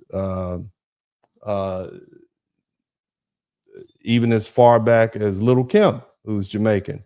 And we're okay with that. What we do have a problem with is you disrespecting the culture. Nevertheless, Cenat just falls in, Cardi B also, Cenat just falls into a long line of people who come to the country, they mimic the style, they mimic the culture, they do well for themselves, and we applaud that, General. We are not haters. We're happy that you take our culture and you make money, whether we're talking about Elvis or Eminem, whether you're talking about the Beatles who imitated Little Richard, all these other people, great. Just give us our respect. Just give us our, we're not asking for a cut per se. Some of us are. Some of us might want to check. But what we do want is respect and the fact that you have to acknowledge the authenticity. But if you go outside of the rules and you disrespect the culture, you've got to expect backlash. Again, we cannot put enough emphasis on the fact that Cenat, who is of Haitian and Trinidadian descent, has had to feel the proverbial hands of foundational Black Americans when he made the unfortunate mistake of saying we don't have the culture, or we don't have a culture, the same culture by which he is living under and generating his millions under. He said we don't have that. The same culture which allowed the University of Akron to say, yeah, we better open this university, or we had to deal with some of these Black folk back in 68 and 69. You understand? And so I'm just saying, I'm just pointing some things out to you. I just feel like y'all need to know, whether you like it or not, whether you folk around the world like it or not, Black America, i.e., this population of Black people in the United States, is the most influential group of people of African descent in the world. I would dare say we're the most influential group of people in modern times of African descent, whether we're talking about music, culture, style, manner of speaking, straight up cool, the most famous athletes, actors, etc., come from right here in the United States, and that's for a reason. But bottom line is, you know, we are definitely the pulse of what is the African diaspora. That's why we don't need to go anywhere. You all need to come over here. But I'm gonna let this gentleman finish speaking. Saying the N-word every other word? That's what they're doing. Like, my nigga, like nigga, mommy, papi, like nigga, like, you know, nigga, like, we don't want to hear that. You don't. What's going on with you Latinos? You have no cultural nor historical connection to the N-word. You gotta stop. Listen, it's not the end of the world, okay? If you didn't make it to streaming University, it's not the end of the world, okay? Just keep pushing your content, whatever that is. Don't cosplay being Black American, and don't Say the N-word. Next time you might get chosen. Don't say it. God is good. Yeah. That's not hard to figure out. It's real easy. Let's flip the script. Let's say you had a person of non-Latino or non-Hispanic descent, and every other word was, some racial epithet. And I hate to even say it, but there was an operation called Operation Wetback. It took place in the early 1920s. Let's say they kept using that word every other stream. This, that, this. Then this person, and then Telemundo hosts some sort of activity and says, yeah, we want entertainers to come here, and we want you all to use your streaming platform XYZ, and then you got this same non-Hispanic streamer or influence who's used this term over and over again. That would not sit well with Hispanic or Latino viewers. Somebody would say, hey, this guy has no respect for the culture or our people. Why would Telemundo give him permission to appear on their show, knowing that that's Hispanic run or Latino run? Not cool at all. And you all will feel the same way we did. Now we'll let this guy finish talking. Here's somebody who has something else to say. Very interesting. This guy with the orange hoodie here, beanie, ski mask. Listen to this guy. Latino streamers into Streamer University is because of how much they say the word. Yes, chat, they apparently say it in the songs, they say it in streams, they say it in day-to-day conversations with one another, and that is the exact reason as to why Kai didn't select too much Mexicans. Shout out to Penelope. Now, this guy is trying to justify or explain away. Well, let's let him finish. And honestly, bro, that could be true, but chat, what this results in— It is true. It is very true. But let's see why he says it doesn't count. Was comments of people saying, tell Ashley Gonzalez to start a streamer I mean, just separating our two groups of people. I'm gonna just be honest with you guys, bro. This really did expose how many people actually rock with the raza and how many people actually don't. You guys see right here. It's not that La Raza, and when they say La Raza, that means the race. How many people rock with La Raza? Okay. Here's the thing. Ashley Gonzalez was something that happened within very recent memory. She was a racist HBT officer who basically explained how she used her badge and used her authority given to her by the city of Houston to purposely target foundational Black Americans and practice racism. Basically, she's basically saying, "Hey, I'm a bigot with a badge." And you think Black people are supposed to forget that? Texas has the largest population of Black people in America. You think we're just going to forget that? So you can't just say, oh, we just used the N-word. That's not a big deal. Oh, and Ashley Gonzalez, that's not a big deal. What about all the people who said they stood with Ashley Gonzalez? What about them? I mean, just search the internet. The people they got comment after comment. I stand with Ashley Gonzalez. And then you see the Spanish surnames next to that. This is how you really feel. And now you get mad, okay, like you thought there was going to be any pushback. Again, no, they don't want Black people to stand up for themselves. We are not supposed to defend ourselves. That's what this is. We're not supposed to exercise power. Remember, these people have fooled themselves into believing we don't have power. I would like to remind everyone that foundational Black Americans are Americans. We have been Americans for hundreds of years. We have the same authority, power, voting power that every other group of Americans have. I think that probably the only people we are only second to white America. And when I say white America, I'm talking about the heritage Americans who've been here as far as political savvy, land, institutional knowledge. Okay, I need you all to understand that you all are relatively new here. We know how America works.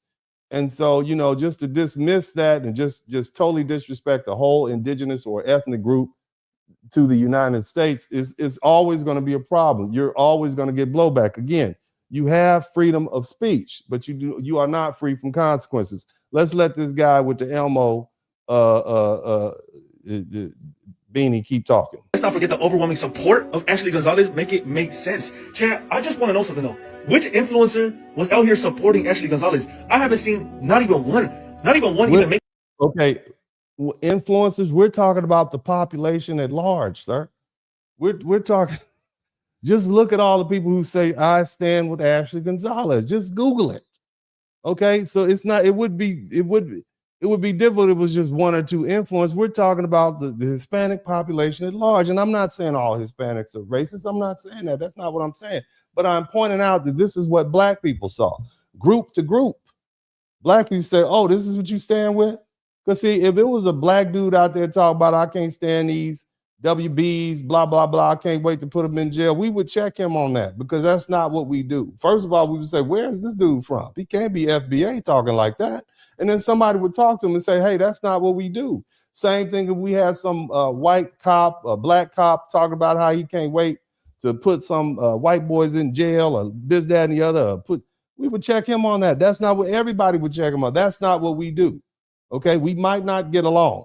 We might have our racist, prejudiced beliefs, but that is not what we do. You all are bold with it. How you gonna say you just stand with the racist Ashley Gonzalez after she goes on a 3-minute rant about how she hates N-words over and how she's used her badge to abuse black people, knowing that the history that black people have with the criminal justice system in America? That is ridiculous for you to think that there wouldn't be some blowback because of that, or consequences. Somebody type consequences in the chat room. A single joke about her. I thought y'all was tired of this. Why are you always trying to be in this space? And also, Cenat's black, so why wouldn't he want to put on other black streamers? This is the thing about it. Nobody that's in the influencer space of the Mexicans said that they were tired of you guys. So I don't know where you guys are getting this from, and it's probably just from the comment section. That's why I'm reading the. Hold on a minute. Hold on. All right. So shout out to O's White. Notice how he said nobody in the streamer space is saying how they were tired of you guys, dude. I mean, look. I said this a few months ago. The new face of white supremacy is brown.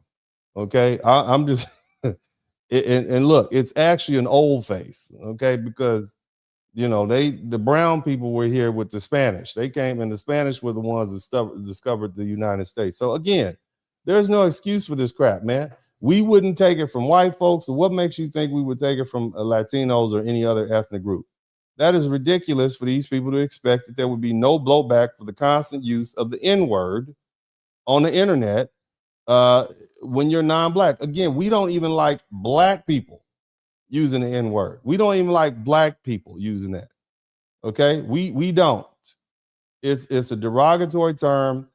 Just because you heard some rapper saying it back in the 1980s and 90s, okay, does not mean it's acceptable. Matter of fact, if you really start looking at those rappers, we had a term for them. We call them studio gangsters. I want you to look up that term, studio gangster. From Tupac to Suge Knight to Snoop Dogg to Dr. Dre to even Ice Cube. And we love the music, but about the only one of those dudes in those organizations, Mac 10 and WC, those are the only ones who I would say were actually in that life.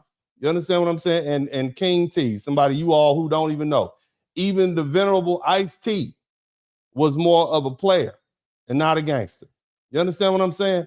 I would know because I'm from South Central LA and I lived in that area, and you know, like, yeah, all right, yeah, go ahead and make the money, but we know who you really are. You a rapper. You're not a gangster. You barely a D-boy. You sell a little weed. I'm just keeping it 100 with you, okay? None of these dudes that you really enjoy, especially none of these dudes was gangsters. They were not gangsters. Snoop sold a little weed. Ice Cube went to school in the Valley. Snoop Dogg went to school in Long Beach. Long Beach was a good neighborhood back in the 90s. Compton, Watts, South Central. That was the ghetto. Okay, Inglewood was nice back in the day. All right, I'm just giving y'all the stamp. If you were from Watts, hell, if you were from the east side of LA, Watts or Compton, yeah, you had a badge of honor just by coming up through there. But some of those other places, that's just something they sold you all on. The rest of the world to make money. Shout out to them for doing it, but these are the facts. Let's keep listening. Comment section is actually apparently Hispanics have been saying the N-word. Apparently, you can't make this up. That's 44 Vortex or 44 Vito, however he want to, say his name. But what I can tell you is going down in a real way as Hispanics is looking for a handout from the black community. Can't make this up. From Cenat. It's going down in a real way as Hispanics is making videos. And what I can tell you is, as you see 44 speaking on the situation, saying, yes, Cenat is apparently, yes, because of the N-word, not letting that mean Latinos, only let two in because of the N-word. You cannot make this up. And what I can tell you is, yeah, when you've been again, the common consensus seems to be that the reason Cenat eliminated so many Hispanic content creators was because of their rampant use of the N-word. Okay, so yeah, it's racism, it's their use of racism, which made him make a business decision. Again, he's already dealt with foundational Black Americans by simply saying that we don't have any culture. He got so much blowback and that he decided if I got, all I said was they don't have culture in passing, and these people came at me like that, and during this delineation time period, I'm definitely not going to put a Hispanic streamer in my streamer university who has, you know, hours and hours of footage open to the world where he's used the N-word. That is not going to be good for my business model. That's basically what he's saying. But anyway, let's move on to the next one. We gathered that point. We hear what he has to say, and we appreciate that. Now, again, some of you all are saying that, you know, well, you know, it's just, you know, it's what's the big deal? what's the big deal? I mean, you know, everybody, you know, it's just the N-word. You all use it, you know, why can't we use it? Right? That's what you're saying. And the problem is, it's not just that. Okay, it's not just that. All right, because you have other Latinos. Well, let's take a look. Let's see. Do y'all remember this? Remember this guy right here? Let's see what he has to say. Okay. Fighting Asian businesses. You think you're about to boycott some shit? Just wait till they stop accepting EBT. You don't want to support Asian businesses? Who gives a fuck? Don't get your nails done. Don't wear one of them ugly. So these are the racial tropes being spewed by non-blacks in the response to our deciding to, you know, close ranks.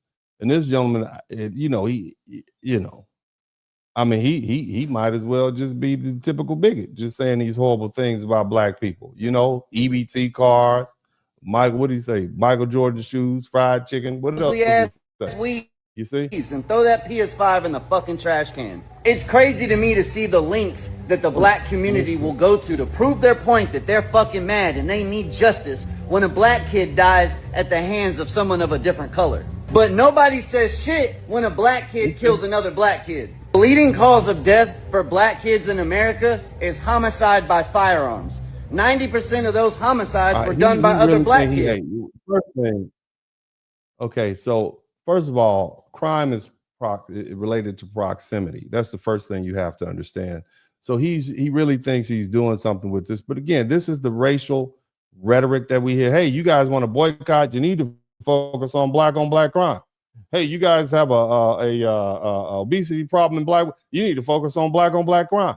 Everything relates back to that. It's used to kind of dismiss issues that we may have. Oh, you guys need to focus on Black.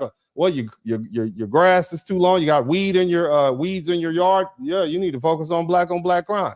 As if everybody doesn't have the same issue. White on white crime, I believe, is like 88%. White on white. Hispanic is the same thing. Crime is proximity. But again, that's the racial tropes. Let's keep listening. Here's some more racial tropes spread around.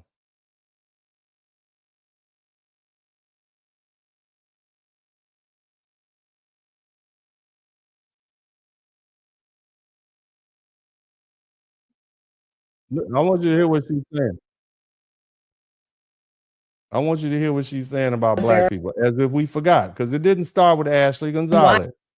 All right, these folks have decided to put this one in. A very strong smell. And I'm not saying because you guys don't shower, you guys are nasty. It's because you guys just carry this really unique smell. And you guys probably don't notice it and you guys can't smell it because you guys grew up that way. But us, on the other hand, we notice that smell right away. And let me tell you guys, it's not pleasant. Second reason, you guys are extremely loud people. Yo, what fuckery are you chatting? Okay, so this Hispanic lady is basically saying Black people stink. Okay, all of us, even the ones, even us that smell good. She said we stink and we loud. Okay. Why African American are the least desirable to date in the whole US. First reason is because you guys carry a very strong odor, a smell, a very strong smell. And I'm not saying because you guys don't shower. You carry a very strong order. Is that like a Home Depot order where you need to be strong to carry it? Because are you trying to say odor or order? I'm confused. Okay, but this is an example of this white Latina racism. Okay, this is it. Okay, not to be confused with the Black Latinos and the brown Latinos or the Afro-Latinos. Latinos, and I've learned this, they have their own racial issues amongst themselves. But again, and they know what I'm saying is true. And they know. It's surprising me to find out. I'm telling you, it was shocking. I didn't know myself. Okay. Matter of fact, I was shocked to know that all my little cool Mexican homies that I grew up with back in the day, I didn't even know Mexicans were racist. I didn't know Latinos in general were. I thought they were brown like us. Who knew? Nobody knew this. This is not something that they taught in school. They just showed up at our various elementary schools and middle schools and high schools back when I was a youngster. And I thought they were cool. Didn't know at all. Didn't learn they were racist until much later on in life. But let's let the videos keep playing. The videos speak for themselves. It's really not, they can say it for themselves. These are actually Latinos having conversations with other Latinos about their own issues. Let's listen. This is your history, by the way. This is what your family went through. Now, I know it's easier to pretend things didn't happen. And before you say, oh, well, that was a long time ago, 1929 is not a long time ago. This is when your grandparents were born. This photo was taken in 1967. Your parents were born during this time. Because the only reason that your grandparents and your parents did not teach you Spanish was survival. What's wrong with this fool? Calm down. That's it. That was back in the day. So again, Latinos have had to deal with racism on their own here in the United States. And so the idea that they would be racist towards Black people is something that we find, I would say, intriguing, because it doesn't really make any sense to us. Why would you be racist towards us when you yourself, surely you understand what we've had to go through? So that would make you more empathetic and understanding and natural allies, but I guess not.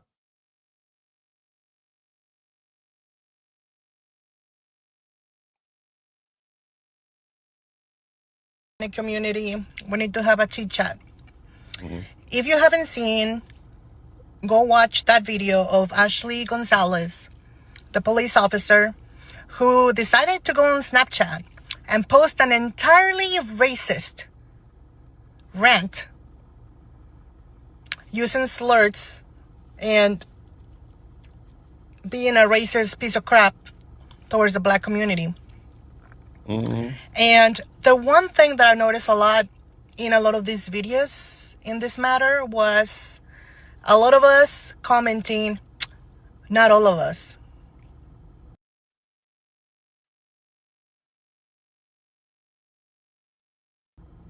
Like, oh my God, this is horrible, racist, but it's not all of us. But let's be honest, it's quite enough of us. And we see it. You hear what I you're understand that a lot of us have the mindset of like, it's not us, and it's not us, it's the majority. But enough of us do have that mindset. Let's not forget, the Latino community in itself has a lot of colorism and racism within itself alone. And we don't call each other out enough. And we need to start. Now this is a Latino woman. Not me. This is a Latino woman calling out other Latinos for their internal racism, directed towards other Latinos and also directed outwards. So she's saying, hey, yeah, you're saying I don't stand with Ashley Gonzalez, but there are many of you saying, yeah, this is representative of how we feel. And so let's put this in context.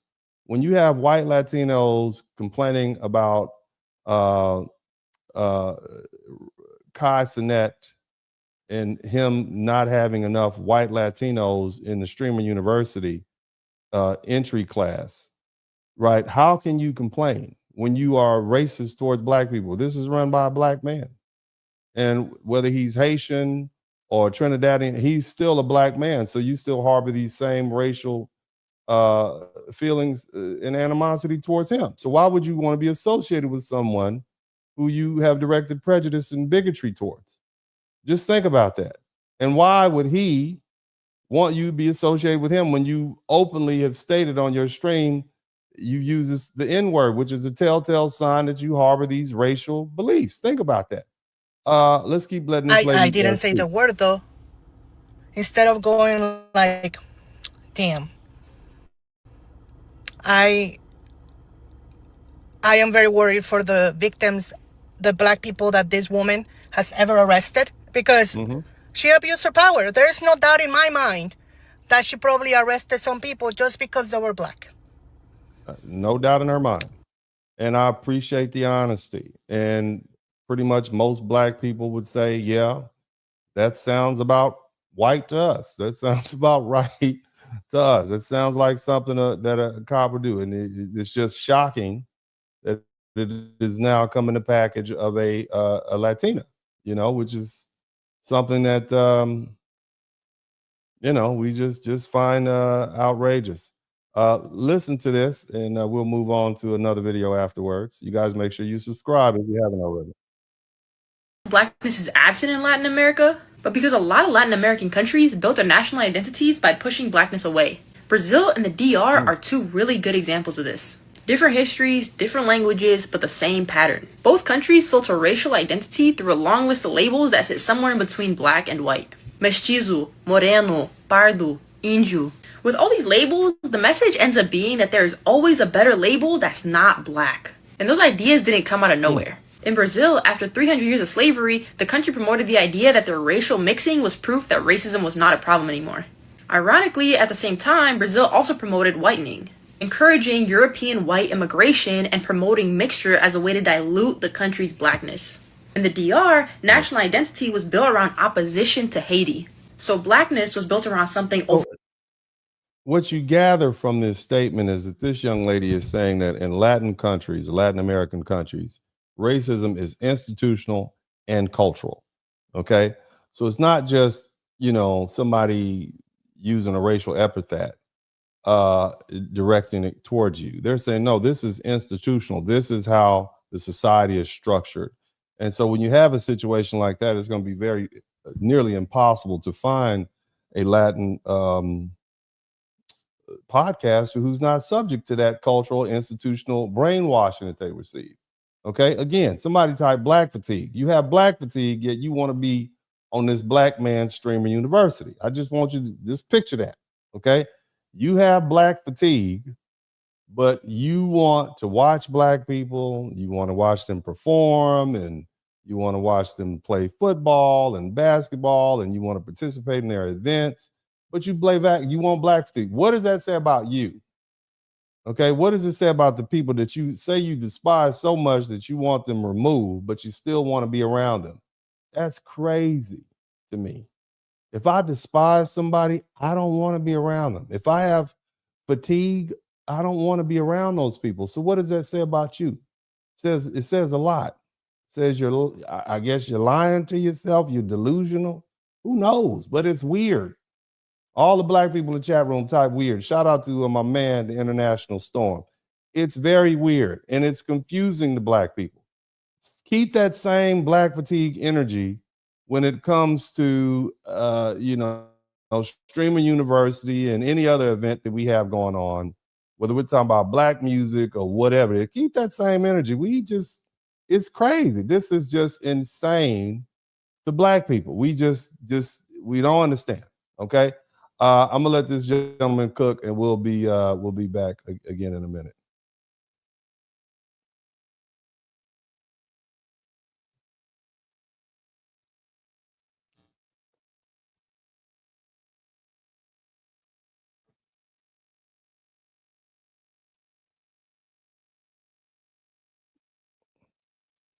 Let me see here. Let's see if I can get this to if you guys can hear this video, make sure you type number 1 in the chat room. Part of America. You guys, I made a couple videos saying that Mexican Americans have a hard time assimilating into American culture. And I got a lot of mixed reviews, guys. But the one thing that I got in prevalence was the reason why Mexican and Hispanic Americans don't feel a need to assimilate into American culture is because Mexico and America are the same place. And what I have to say to that is stop comparing your inferior culture and your inferior country to my superior culture and my superior country. You guys, you are technically right. Mexico is a part of North America, but Mexico is not a part of the United States. It is a spit in the face to all the hard-working Americans who've built this country and all the hard-working Americans who built this country today. You come from a culture and a country where millions of people jump over the border every single year, every single couple of months, actually, to come live in America. You come from a culture and country that risk their lives, their very lives, to come to America. America and Mexico are not the same place. It's very simple. And you guys will say, oh, well, America's got like this because they have a history of colonization. So do you. Like, I don't know what they teach in Mexico, but it's obviously not the right thing. Like, Mexico colonized the land from the Native Americans with the help of the Spaniards. Like, for some reason, black people and Hispanic people just think the Native Americans just never existed. Like, Texas, California, and all these other places were just for Mexico, and that's it. So you have also a history of colonization. You just lost the war and weren't better colonizers than the Americans were. So now what you guys do is that you guys come here illegally. You guys have a bunch of children. Then you gaslight people into thinking that America is this place that which it would never have been if it wasn't for the Latinos and Hispanics. Like, no, bro, just because you sell chimichangas, tacos, and burritos doesn't mean you've helped build American culture. Oh, but Randy, what about all the history and Latino Americans that helped build this country? Yeah, what do you mean? Like, you mean like all 4 of them? You guys, like, the Latino culture and Latino population in America didn't reach double digits until the late 1990s. They didn't reach 20% until the late 2000s. Like, just because you were in this country doesn't mean your people helped build it. Like, in America, we speak one language, and that's English. In America, we wave one flag, and that's American flags. And don't get me wrong, like, it's not like I want to be a separatist. Like, it's not like I don't want Hispanics and Latinos to come into this country. It's just I want them to do it the right way. I want them to speak English. I want their kids to speak English. I want them to wave the American flag and not be so proud and have allegiance to Mexico. If you love Mexico so much, or what other country you come from in South America, go back to that country. But you won't. Why? Because it's shit. And all those birthright kids as well who claim that Mexico is their people even though they're born in the United States, why don't you go back? You don't, because it's shit. It's pretty simple. Be American, raise your kids to be American, and stop comparing your inferior culture to my American culture. I hope this helped. Now, I let that video play through its entirety because I want to prove a point. Now, let's say that young man, and he calls himself the Black conservative. Let's say that Telemundo, somebody typed Telemundo, offered him a job as a broadcaster, where he would be broadcasting to millions of Latino and Hispanic viewers, right? Would you think that the Hispanic and Latino viewers would be in uproar? Because, again, maybe you agree that what he said was factual, but the way in which it was stated it seemed to be some racial undertones and some cries of racial inferiority. It would be offensive, okay? And so the same thing goes when you have someone like Cenat, who's a streamer, who's a world-renowned streamer. He has Streamer University. Why would he put his stamp of approval on a Latino or Hispanic content creator who repeatedly says things that are racist directed towards Black people, i.e. use of the N-word or degrading the Black community? Why would you think he would be so silly as to do that? He would lose followers. He would lose viewers. He's already had an issue with foundational Black Americans. Do you think we're going to sit and allow him to have some racist content creator from another ethnicity using the N-word day in and day out on his Streamer University? Do you think that's going to go? This is going to be controversy.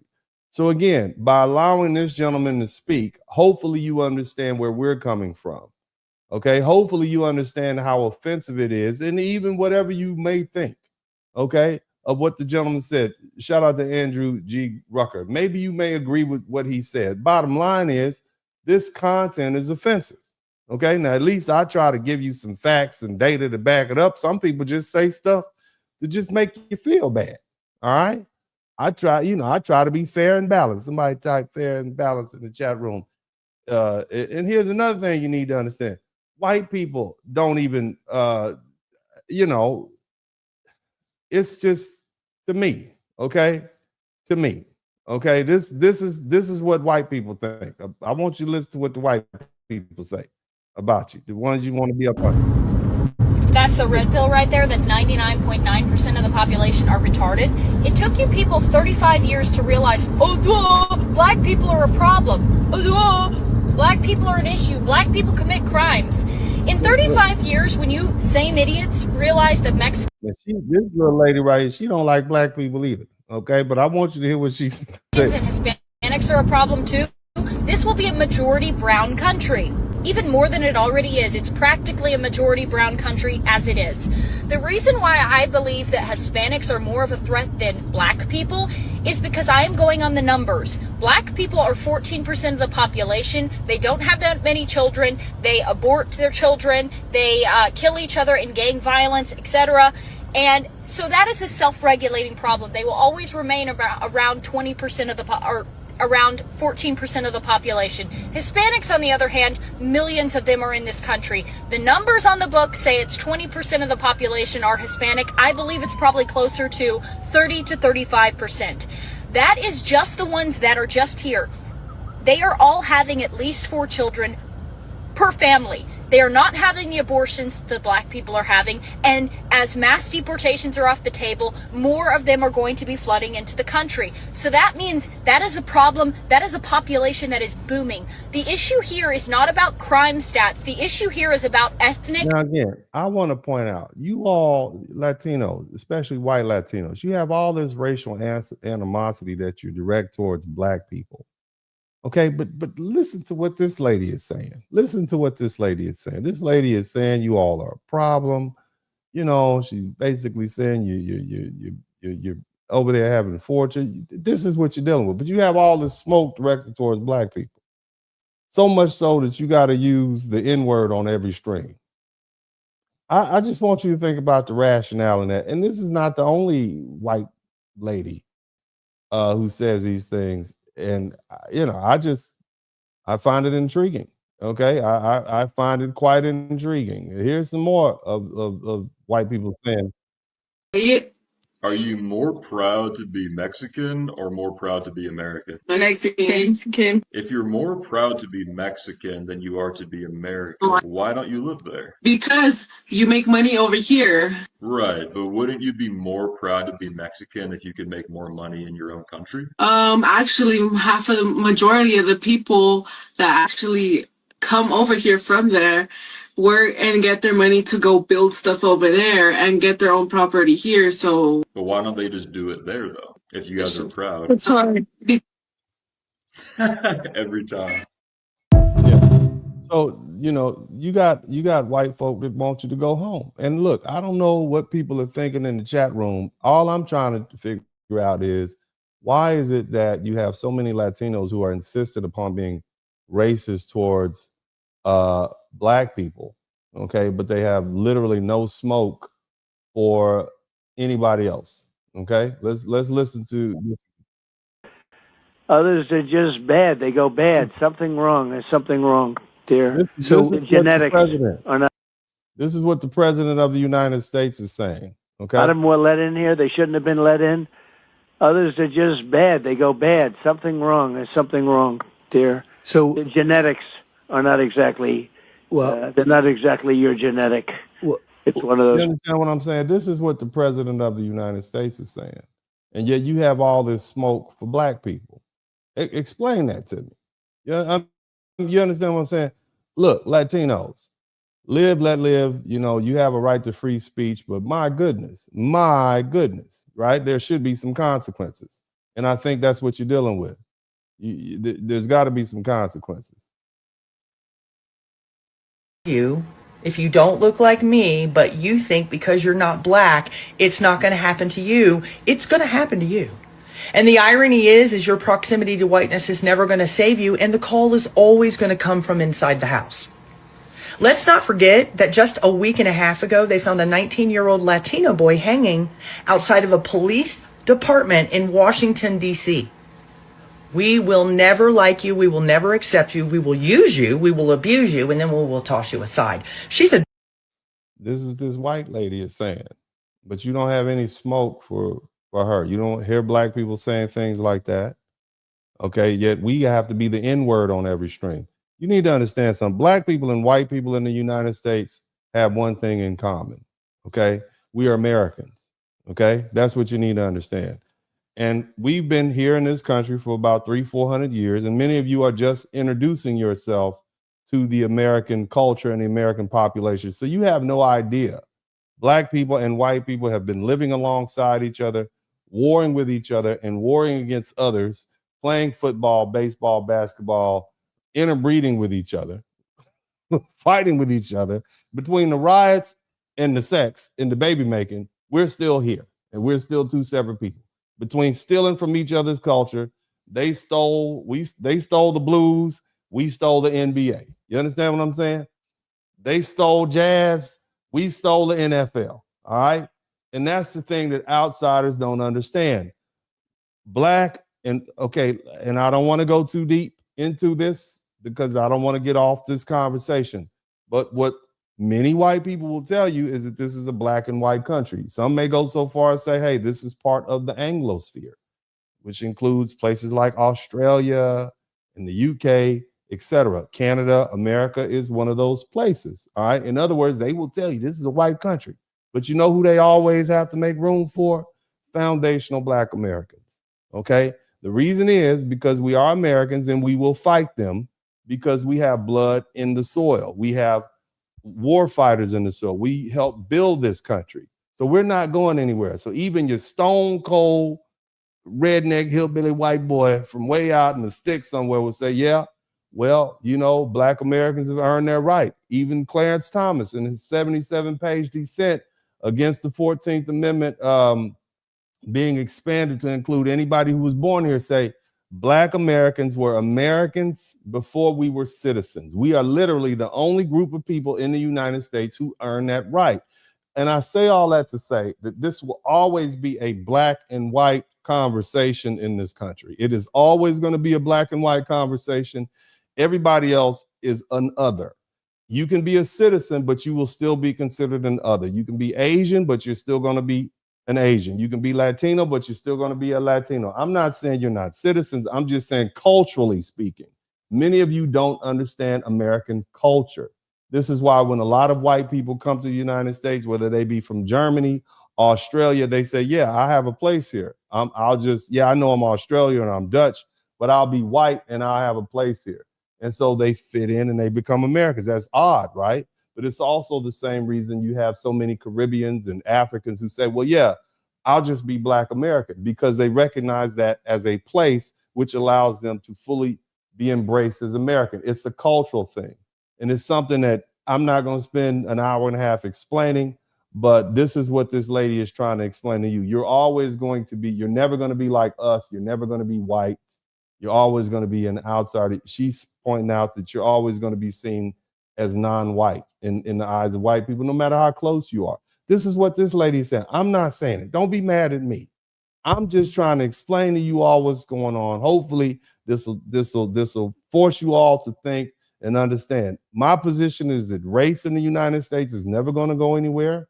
It's a strongly held belief. It's like the weather. It's just something you got to deal with. My ancestors, we didn't try to change white people's stereotypes. We just proved them wrong in the courtroom. We proved them wrong in the science laboratories. We proved them wrong on the baseball fields. We proved them wrong in the business rooms, in the boardrooms. This is what we did. Okay, you're not going to change how people feel about you based on their strongly held beliefs, even whether we're talking about religious beliefs or stereotypes. You just have to prove them wrong. This is what foundational black Americans did. That's what we've done throughout the whole time. They said we couldn't fight. We turned out to be some of the best war fighters that the military's ever seen. The best, the Tuskegee, the Tuskegee Airmen, the Harlem Hellcats. This is what we did. Okay, let's keep listening. A dead woman walking. And the lie detector detected no lies. But anyway, guys, this is a very interesting conversation because although black and brown people or black and Hispanic, black and Latino, whatever you want to call it, although we do not share the same history in general or the same struggle, like many people like to say, which is mostly black people, because we love to say that we're the same as all minorities for whatever reason. We have a very common delusion. Like, they believe in general that they are playing on the same team as white Americans in the same way that we generally believe that we are playing on the same team as they are. And it is so much evidence that that is not true. I feel like they make it known, like Hispanics make it known that we're not on the same team, and whites make it known that they're not playing on the same team as Hispanics. But it's like see, again, black people understand, you know, we okay. And I'm gonna say it again. I think America was better. And when I say better, I think it was better when it was just black and white. Be mad, be angry. And when I say better, I mean more cohesion. We worship the same God, even though in different churches. There was a lot of racism going on. We spoke the same language. We prayed at the same time. We ate the same foods. We celebrated the same holidays. We had more cohesion as far as how a country should be operated. It's very difficult to have a country being on the same page when you got a large group of people who, you know, they pray to a different God in a different way. They have a different perspective on the world. They have a different way of raising children. They speak different languages. It's hard to have a country unified like that. Yeah, you can come together on some issues, but those very hard, stern cultural issues that require a country to be able to come together so they can get through narrow times, you know, very difficult. You know, would we be able to fight World War II with this level of diversity, quote unquote, that we have in the country? I don't know. How you wouldn't be able to get that many people from all these different ethnic groups and religions to go and fight and die and free the civilized world from the atrocity of what you know, what was going on during World War II. You wouldn't be able to get that many. You know, the Italians fell in, the Irish fell in, black people fell in, American boys, black, white, or whatever, signed up to go fight a war for the betterment of the United States, for freedom. I don't think you could get that in 2026. Would the Hindus go? Would the Muslims go? I don't know. Would they go? I'm not sure. Of course, we've always had patriotic Hispanics and Mexicans. Shout out to them. But, you know, I'm just saying this country was more cohesive when it was a black and white country up until 1965, when we started letting immigrants come in. And they have different belief systems. You could be mad at me if you want to. I'm just pointing out, to me, what is pretty obvious. I don't think anybody with any good sense would disagree with what I'm saying. Now, we've seen a lot of videos, and I want to begin to talk to you all about something. Now, I said something earlier. This whole kerfuffle started because a young man, Kai Cenat, who is from Trinidad and Haiti, okay, by his parentage, born in New York. Latinos got mad because they're, you know, out of 120 some odd Streamer University inductees for 2026, they said there wasn't enough Latinos. Now, I find that ironic, okay, because the truth is Kai Cenat is Latino. All right, he's Latino because he's Haitian and Trinidadian. You're like, what? What are you talking about, Dennis? More specifically, he's Haitian in ancestry, and that places him within the broader definition of Latino, right? And some of you all are like, Latinos, the Haitians are Latino. What the hell are you talking about? They black as hell. I know.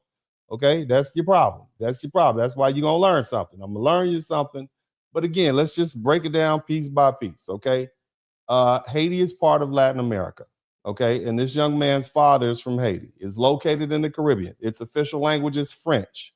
And Haitian Creole is largely derived from French. French is a Romance language, descended from Latin, okay?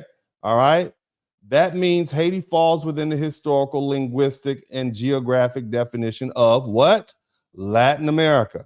So Kai Cenat isn't Hispanic because Haiti isn't a Spanish-speaking country, but he is Latino from his Haitian father. So the irony is that Latinos are accusing a Latino man, or at least half Latino man, of not selecting enough Latinos for a university that he created with his own money. Now, for my foundational Black American audience, somebody type FBA.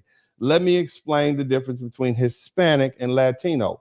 Hispanic refers to people who come from or whose ancestry comes from a Spanish-speaking country. Latino refers to people who come from a Latin America, and that includes countries in which the America shape, Spain, Portugal, or France, all these the colonial rule, those languages. Spain is Hispanic, but not Latino because Spain is in Europe. Okay, so they speak Spanish, so they're a Spanish country, but they're not Latino because it's not in Latin America. Brazil is Latino, but they speak Portuguese, so it's not Hispanic. Okay, Haiti is Latino, but not Hispanic because they're in Latin America, but they speak French, and all of those are Latin language, or should I say, the mother tone, that Haitian Creole mother tone is French, okay, rather than Spanish. So neither Hispanic nor Latino is a race. Latino can be Black, it can be white, it can be indigenous, it can be Asian, it can be mixed or anything else. And these labels describe geography and language and colonial history, not solely skin color. And so Haiti especially is important because it wasn't some minor participant in the history of Latin America. It was a big part. Haiti declared its independence on January 1st, 1804, after enslaved Black people, Africans, defeated one of the most powerful European armies in the world. Okay, and that was the French army. And it became one of the earliest Black republics. Okay, you had them in Brazil, you had them in Mexico, but it was definitely one of the earliest. And I did a broadcast on that. Look through the broadcast, you'll see it. All right, it wasn't the first one, but it became one of the early. You had a kingdom in Brazil that was all Black. You had one in Mexico that was all Black. So we can't say it was the first, but it was one of the first republics, or one of the first ruling entities within the Black nations, I should say, in that world. But again, so when people pretend that Kai's Haitian background doesn't count Latino, they aren't merely making a technical mistake. They're erasing one of the most historically important Black nations in the Western Hemisphere. Now, he's not white Latino, okay? Because see, here's where the hidden truth inside the controversy is. Somebody type the hidden truth, okay? This is where the entire controversy begins to fall apart. By the critics' own accounting, roughly 20 to 24 of the approximately 120 creators selected for Streamer University were Latino or Afro-Latino. Okay, now I want you to stop and think. All right, about that. Kai Cenat, a Black man of Haitian and Trinidadian heritage with Haitian roots, right, that place him within the broader Latin American tradition, selected approximately 24 Latino creators. That raises an obvious question. What kind of Latinos are they talking about? Because Afro-Latinos are Latino, okay? If that's the case, then they count. If Haitians are Latino under the broader historical definition, then Kai himself counts. If a Black Puerto Rican or Black Dominicans and other Afro-Latinos are Latino, then they count too. But see, this controversy is telling you, it suggests that for some critics, okay, those Latinos somehow don't satisfy the quota. It's almost as though the complaint isn't that they weren't, it's not that there weren't enough Latinos. The complaint is that they weren't enough of the particular image of Latino, the light-skinned, Spanish-speaking, Telemundo, telenovela version of Latino identity that dominates much of the mainstream media down there, Okay. And the Black Latinos become invisible in those medias. And see, we've seen debates like this before. Remember when the Black Panther came out, Wakanda Forever, a few years back, they cast Tenoch Huerta. He's an indigenous Mexican actor, and they put him in as Namor, right? You had a large part of the Hispanic social media, they erupted with arguments over whether he was the right representation for Latinos. And that debate exposed a long-standing conversation within many Latin American countries about race and colorism and indigenous identity and Afro-Latino visibility. It wasn't simply about nationality. It was also about who gets recognized as the public face of Latino identity. And this is why I believe this controversy deserves a closer look. Okay? If Kai's Haitian heritage is ignored, if Afro-Latino creators are discounted, if Black Latinos suddenly stop counting the moment representation is discussed, then we're not just having a conversation about Latino representation. We're also confronting the reality that race and color continue to shape how some people define who is considered acceptable Latino. And that's an uncomfortable conversation, but it's a real one. Okay, it's a real one that scholars and journalists and many Latino themselves have been trying to have for years. So perhaps the question isn't whether Kai selected enough Latinos. Perhaps the real question is whether a lot of these critics are not willing to recognize Black Latinos or Afro-Latinos at all. Okay, maybe that's the real problem. Now, again, one more historical receipt people don't like to discuss is how influential elements of the Mexican American political leadership in Texas deliberately pursued legal whiteness and tried to distance themselves from Black Americans during the civil rights struggle. Did you all know that? See, this is not speculation. There was a gentleman named Felix Terina, and he was a successful Houston businessman. He served 4 consecutive terms as the national president of the League of United Latin American Citizens. Somebody type LULAC in the chat room. Somebody type LULAC in the chat room. From 1956 to 1960, and was confronted in 1957 with a proposal that LULAC work alongside these Black civil rights organizations back in the 1950s. And guess what he said? His response was blunt. He said, let the Negro fight his own battles. Okay? Right? Let the Negro fight his own battle. This is one of their major leaders. And you know, his problems are not mine. I don't want to ally with him. This was his quote. Okay? At the height of the civil rights movement, we said, hey, you Latinos need to come on over here and get with us, man. So, you know, y'all are brown, right? That's what he said. Let the Negro fight his own battles. His problems are not mine. I don't want to ally with him.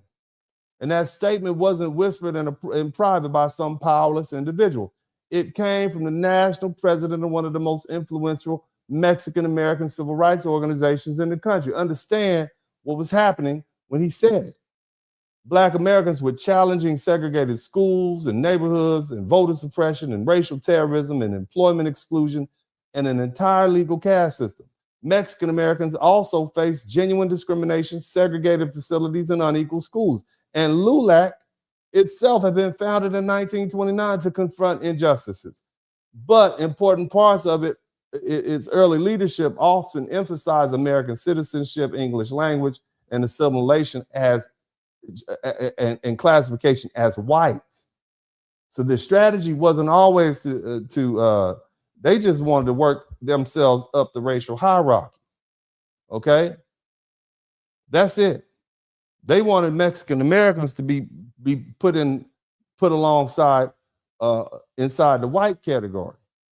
And at that exact moment, Black Americans were saying, hey, let's destroy these these racial disparaging, color caste system. Let's do away with it legally.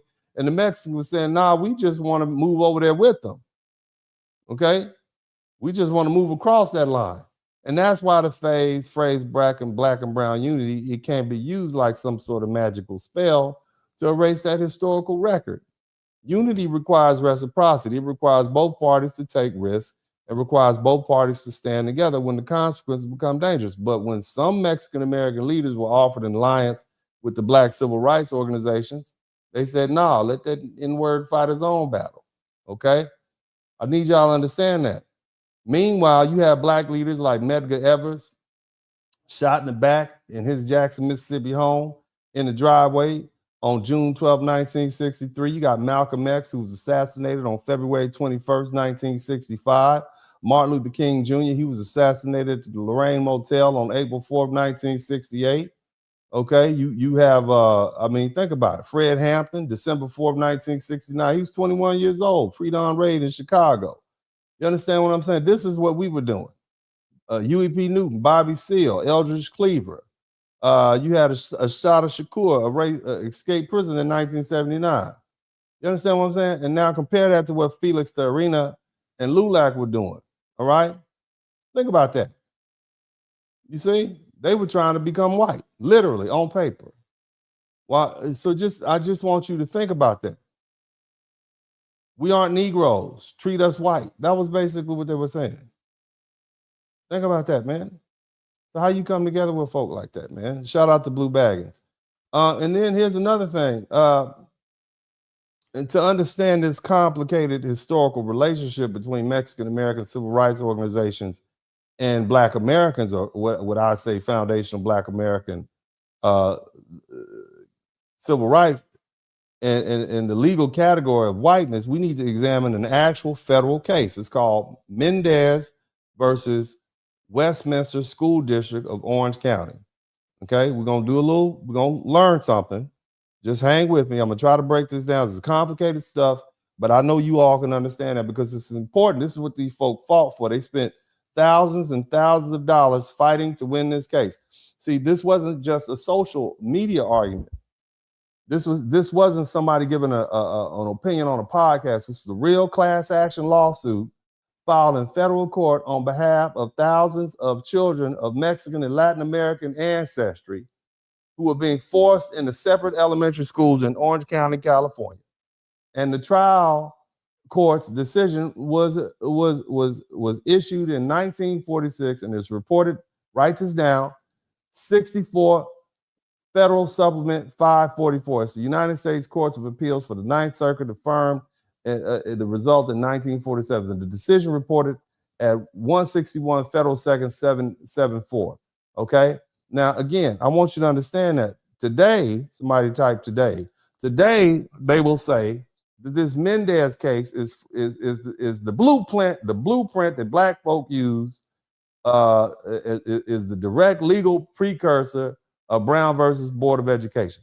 But when you stop repeating that popular story, okay, because I've heard them say that, when you actually read the case and understand the context, that description falls apart. Mendez was unquestionably important. It helped Mexican-American children escape an inferior and humiliating school system. It exposed arbitrary racial discrimination masquerading as language instruction. But the plaintiffs didn't win because the federal courts declared that all racial segregation was unconstitutional. They won because California law hadn't authorized school districts to segregate Mexican children in the first place, okay? That distinction is at the heart of this case. The controversy began in 1944 in Soledad, when Soledad Vendoria, I'm a butcher the name, Veduari, he attempted to enroll, she tried to enroll her children and the children of her brother, Gonzalo Mendez. I want you to think about that. She's got her children and her brother's children, okay? And she wanted to put them into the local Westminster Elementary School. This is 1944. This is segregation. Somebody type Jim Crow in the chat room. Now, her kids were lighter skinned, okay? They have what is called a Basque surname, okay? The Basque surname, for you all who don't know, you all know where Spain is, right? And there's a little bit of land, I would say it abuts France, etc. That's the Basque area, okay? Basque. Okay, she had a Basque surname, not a Spanish, but Basque. But Mendez's children, okay, her brother, right? Sylvia and Gonzalo Jr. and Geronimo, these three kids, they were rejected from the same school that their cousins were going to. So her kids, Auntie tried to enroll us in school today, right? And they said, no, you can't bring them, send them to the Mexican school. I want you to think about that. This is ugly, but it's revealing. These children were cousins. They came from the same extended family, yet one set of children was considered light enough, all right, and European looking enough to enter into the regular school, the white school. While the dark-skinned children, the black kids, the little black Mexican children, were said, no, you got to go to another school. These are cousins, same family. See, the school district wasn't simply evaluating language and ability. It was looking at appearance and complexion and ancestry and surname. In plain English, some of those children look close enough to be white to be accepted, and we're going to put you in with these little white kids. And the others looked too black. They were black, okay? They were dark, black, like Mexicans look when you go to Mexico, okay? Not all, but there's different kinds of Mexicans. So they were too black, all right? And the school districts, they tried to say, well, the Mexican children require separate instruction because they couldn't speak English well enough and to succeed in regular schools. But the evidence shows that the classification process was inconsistent because you had some light-skinned Latino children that didn't speak any English, but you let them in. And then you had the dark-skinned Mexican children that speak great English, but you let the light skin in, but you didn't let the dark skin in, and the dark ones speak better English in some cases.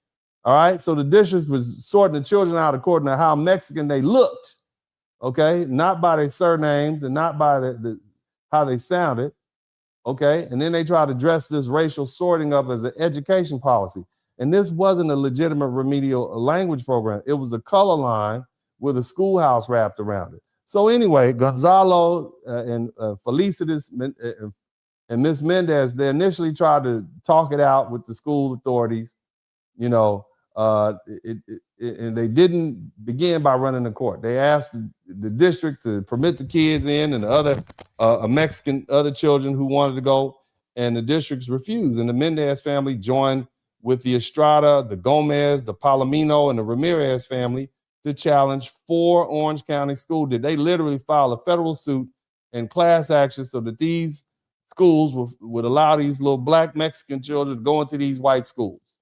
Okay? They sued Westminster, they sued Garden Grove, Santa Ana, El Medino, and they had a civil rights lawyer. His name was David Marcus. I believe he's a Jewish fellow out of Illinois. I'm not sure. But again, they expanded this to a federal class action. He represented 5,000 children of Mexican or Latin American ancestry. And the plaintiffs alleged that the districts had created a coordinated system of class discrimination and it violated the 14th Amendment. And the kids were being separated based on their skin color. Now you say it's because of the Mexican ancestry, but all these kids are Mexican. The only difference is these are dark and these are light. Okay. Now the districts answered by insisting that they weren't practicing racial segregation. And according to them, they weren't anti-Mexican, right? They weren't institutions designed they weren't trying to isolate the darker children. All right. They were supposedly educational programs created to teach English to promote Americanization and prepare Mexican children to enter regular school. But somehow all the dark kids end up at this school over here, and the light kids ended up over here with the white folks. All right. So again, this is what they were dealing with. Now, on on February 18th, 1946, United States District Judge Paul J. McCormick, who ruled on behalf of the plaintiffs, he said, this is racism. You all are wrong. We see what you're doing, okay? And the district court concluded that the school districts had denied Mexican-American children equal protection by separating them based on their ancestry and appearance and assumed language, okay? But he probably focused heavy on the appearance, meaning they look black. We know what you're doing. Because when I look at all these pictures of these kids, all the ones that got sent over here were black, and the ones you kept were white. Now, Judge McCormick also rejected the idea that forced segregation was educationally beneficial. he concluded that Mexican American children were more likely to learn English through meaningful interaction with English-speaking classmates. In other words, you telling me that if I put these Mexican kids over here with all these other Mexican kids, they're going to learn English faster? That doesn't make sense. If I put them over here with these other kids who speak English, they'll learn English faster. That don't make sense to me, right? And so he prohibited the districts from continuing to, he prohibited the practice, okay? And California law at the time expressly authorized separate schools for certain groups, black and white per se, all right? But there was no separate group for Mexican kids, okay? There was separate groups from Native American children, children that identified as, okay, so under the existing statute, districts could segregate some Native American children and children who identified themselves as Chinese or Japanese or Mongolian, but California didn't pass a law authorizing districts to create separate schools for Mexican kids. So they didn't have a place for the Mexican kids. So if either you're going to the white school or not. So what you're doing is illegal because you're sending them to a Mexican school and we haven't even made a rule. You shouldn't even have a Mexican school. Okay, so Mexican Americans were generally classified by law as white. That was just the fallback. You don't have we just gonna put them in with the white. They light enough, we'll put them there. Otherwise, we're gonna put them somewhere. We'll create a Mexican school, even though it's against the law, because we don't want these dark Mexicans here with our white kids. But what that meant was that the Orange County districts had created a system of segregation. They had created basically a default school for Mexicans, which was illegal. Okay, all right, they shouldn't have even done that in the first place. But again, the court didn't say no government may ever separate children by race. You understand? Because they had at the time children separated by race. So this is not like Brown versus the Board of Education. Board of Education said separate is inherently but unequal. Separate but equal is inherently unequal.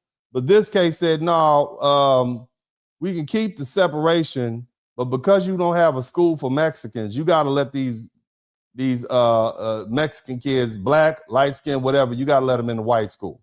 That's what it said. So this is not the precursor to Brown versus Board of Education. And in that regard, the Mexican people won because they wanted their children to be around the white people. You understand what I'm saying? Does that make sense? All right, okay. Is that, you see how that's not Brown versus Board of Education? But see, the other thing is the case also reflects a tension that appears repeatedly in Mexican American civil rights history. Do you fight to dismantle the racial classification system? Or do you fight to prove that your group belongs inside the white group or the protected white category? Those are not the same struggles. That's not our struggle, okay? Nevertheless, the school district appeared, they appealed, and on April 14, 1947, mind you, we talking about this is the height of the Civil War. This is the height of World War II, and this is what the Mexicans are fighting for. We got a whole war going on, and they in the Ninth Circuit trying to fight to be white. This is how much it meant to them. And the appellate court agreed that the challenge segregation couldn't stand. Okay, so they agreed with the district court judge, but the Ninth Circuit deliberately avoided deciding whether Plessy versus Ferguson, you know, our old friend, the broader doctrine of separate but equal, was unconstitutional. So they still left the separate but equal intact. We're going to keep it separate. We ain't ready to put these blacks and these, we don't want to do that, okay? But the court didn't overthrow the constitutional foundation of racial segregation. It emphasized that California hadn't authorized local school districts to segregate Mexicans, children, and those districts couldn't simply invent the authority to do so because you don't want these brown, dark Mexicans over here with you. You're going to have to put these little brown, black Mexicans in there with the other Mexicans who are white. And all the white kids and the brown Mexicans will be together. But last thing we want to do is say that this separate but equal, not cool, because we got a whole bunch of black folk everywhere that will capitalize on that, okay? So Mendez v. Westminster never went to the United States Supreme Court. The Supreme Court didn't issue an opinion on that case. The Supreme Court didn't affirm the Mendez family's victory. The Supreme Court didn't overrule Plessy versus Ferguson, which says separate but equal.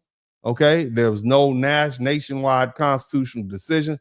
The nationwide transformation didn't occur until black folk and Thurgood Marshall on May 17, 1954, went to the Supreme Court and they decided Brown versus the Board of Education and declared that separate educational facilities were inherently unequal. And that's the difference between Mendez and Brown. It wasn't merely seven. You understand what I'm saying? It wasn't just 7 years apart. It was a difference in a constitutional ambition. Mendez and LULAC and these Latino civil rights folk asked California school districts that, hey, you know, you got our Mexican children separated. They're cousins. Even though some are black and some are brown, they're all Mexicans, and you don't have a school set up for Mexicans, so they have to be with the white people. You see? And because you don't have a law saying that you have a separate Mexican school like you do the Mongolian children or the Chinese children or the Japanese children, you have to let them in. So they didn't change any law. They just capitalized on the nuance in the law. They capitalized on the technicality so that all the Mexican kids could go to the white school. So they fought to be with the white folk. You understand? Brown versus the Board of Education asked whether the state could constitutionally segregate children of any race. You see, we said this is racism. It's wrong across. We don't want to capitalize on racism. We don't want you to set up an all-black school. It is inherently unequal to separate children. That's racism. That's what the 14th Amendment said. Brown attacked the constitutional legitimacy of racial separation itself. Mendez didn't do that. The NAACP understood the difference. Thurgood Marshall and Robert L. Carter participated in the appellate stage through an amicus brief when he wrote to the Ninth Circuit trying to push the issue of, hey, you know what, I get what you're trying to do, but this whole thing is racist in the first place. That's what our lawyers did. Howard educated Thurgood Marshall School of Law, or Howard educated lawyer Thurgood Marshall. What they were trying to do was attempt to push the Ninth Circuit toward a much broader principle. Segregation itself inflicted constitutional injury, regardless of whether the government claimed the separate facilities were equal, because we know it's not equal. All right? But the Ninth Circuit refused to go that far. And Robert Carter later described that decision as legally regressive. He said that was horrible because its logic suggested that segregation should stay in place. It could be valid. Whenever state law expressly authorized it, that's all you needed. They just didn't do it. Hint, hint, California Congress, Congressional, why don't y'all just say make a Mexican school, then come back in a year or two? But we didn't give them a chance to do that. Okay? The court invalidated the Mexican schools without invalidating the legal doctrine of separate but equal that allows states to continue segregating black children. And basically, the court opened the door for Mexican children while leaving black children standing outside. So now the Mexican children can go to the rich white school, but the black children can't. You see what I'm saying? So they left us hanging. Somebody type black and brown in the chat room. Are you learning something? They don't even talk about this in law school, not in this detail. Okay? But see, that also explains why the NAACP didn't make Mendez a central precedent in the Brown versus the Board of Education. The cases had similarities. Both involved children harmed by separate schools. Both involved educational evidence. Both demonstrated that isolation damaged learning and citizenship.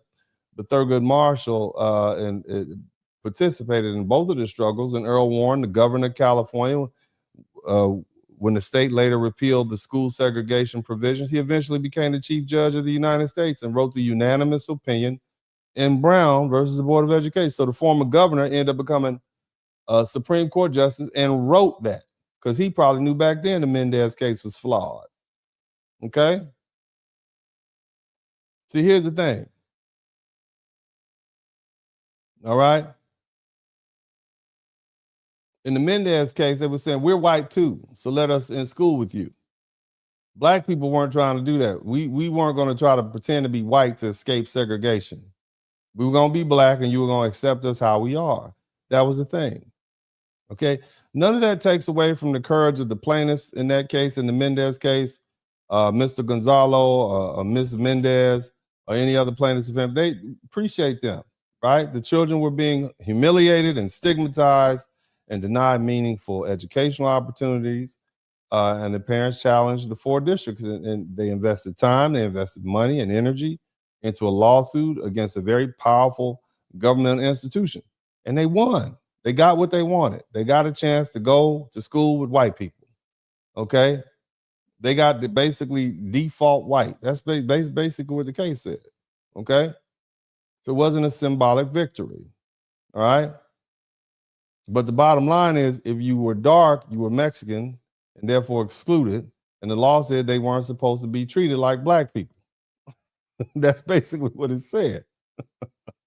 I know, lawyer joke. Never mind. I know y'all don't get that, but I like it. Okay, I like it. Are you learning something? Did y'all figure that out? Did y'all understand that? Okay. So in summary on that, the courthouse door opened for Mexican Americans, partly because the legal system could still call them white, and foundational Black Americans had to force the country to tear the entire door down off its hinges. Now, I mentioned something earlier,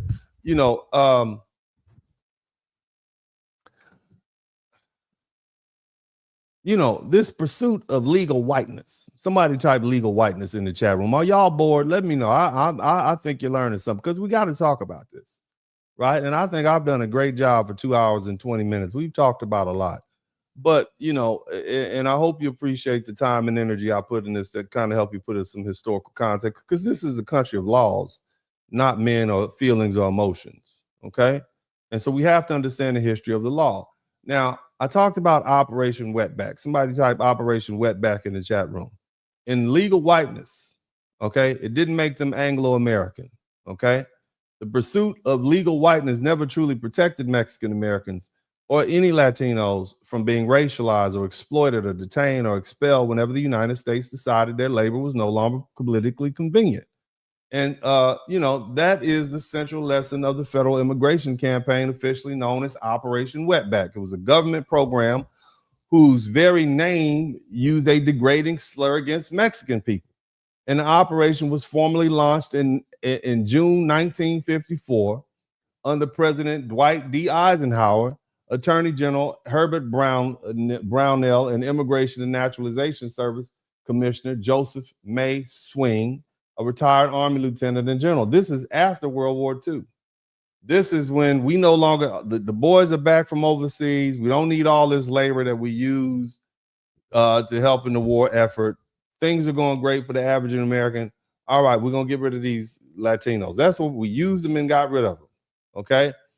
All right. Again, it used military style. This is what they did to these folks. It used military style planning, mobile task force. They had roadblocks. They had workplace raids. Hint, hint. They had bus raids, airplane raids, train raids. They had detention centers. They put them in cargo ships. They remove people. They presume were documented, a Mexican national. Sound familiar? Huh? And understand something, from the beginning, Operation Wetback did not emerge out of nowhere. It was part of a larger and deeply cynical labor system. The United States wanted Mexican labor, but it didn't necessarily want Mexican workers to acquire lasting security. Shout out to Intricately Tangled. You understand? They didn't want them to have political power. They didn't want to have permanent membership. Shout out to Lobito. All right.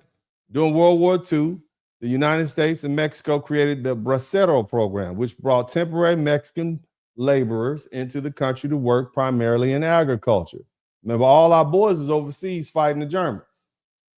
Okay, American growers depend. We needed these folk. Did you know white folk used to? I had an uncle. He was a white dude. He was married to my auntie, my dad's sister.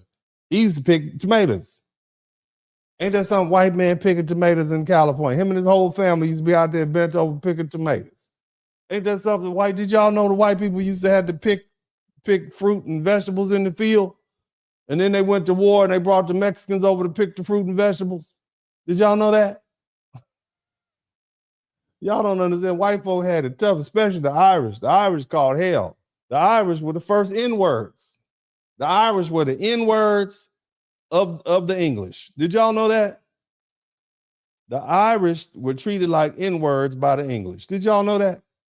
And the Italians got treated worse than them. Did you know the largest lynching of group lynching was in Louisiana?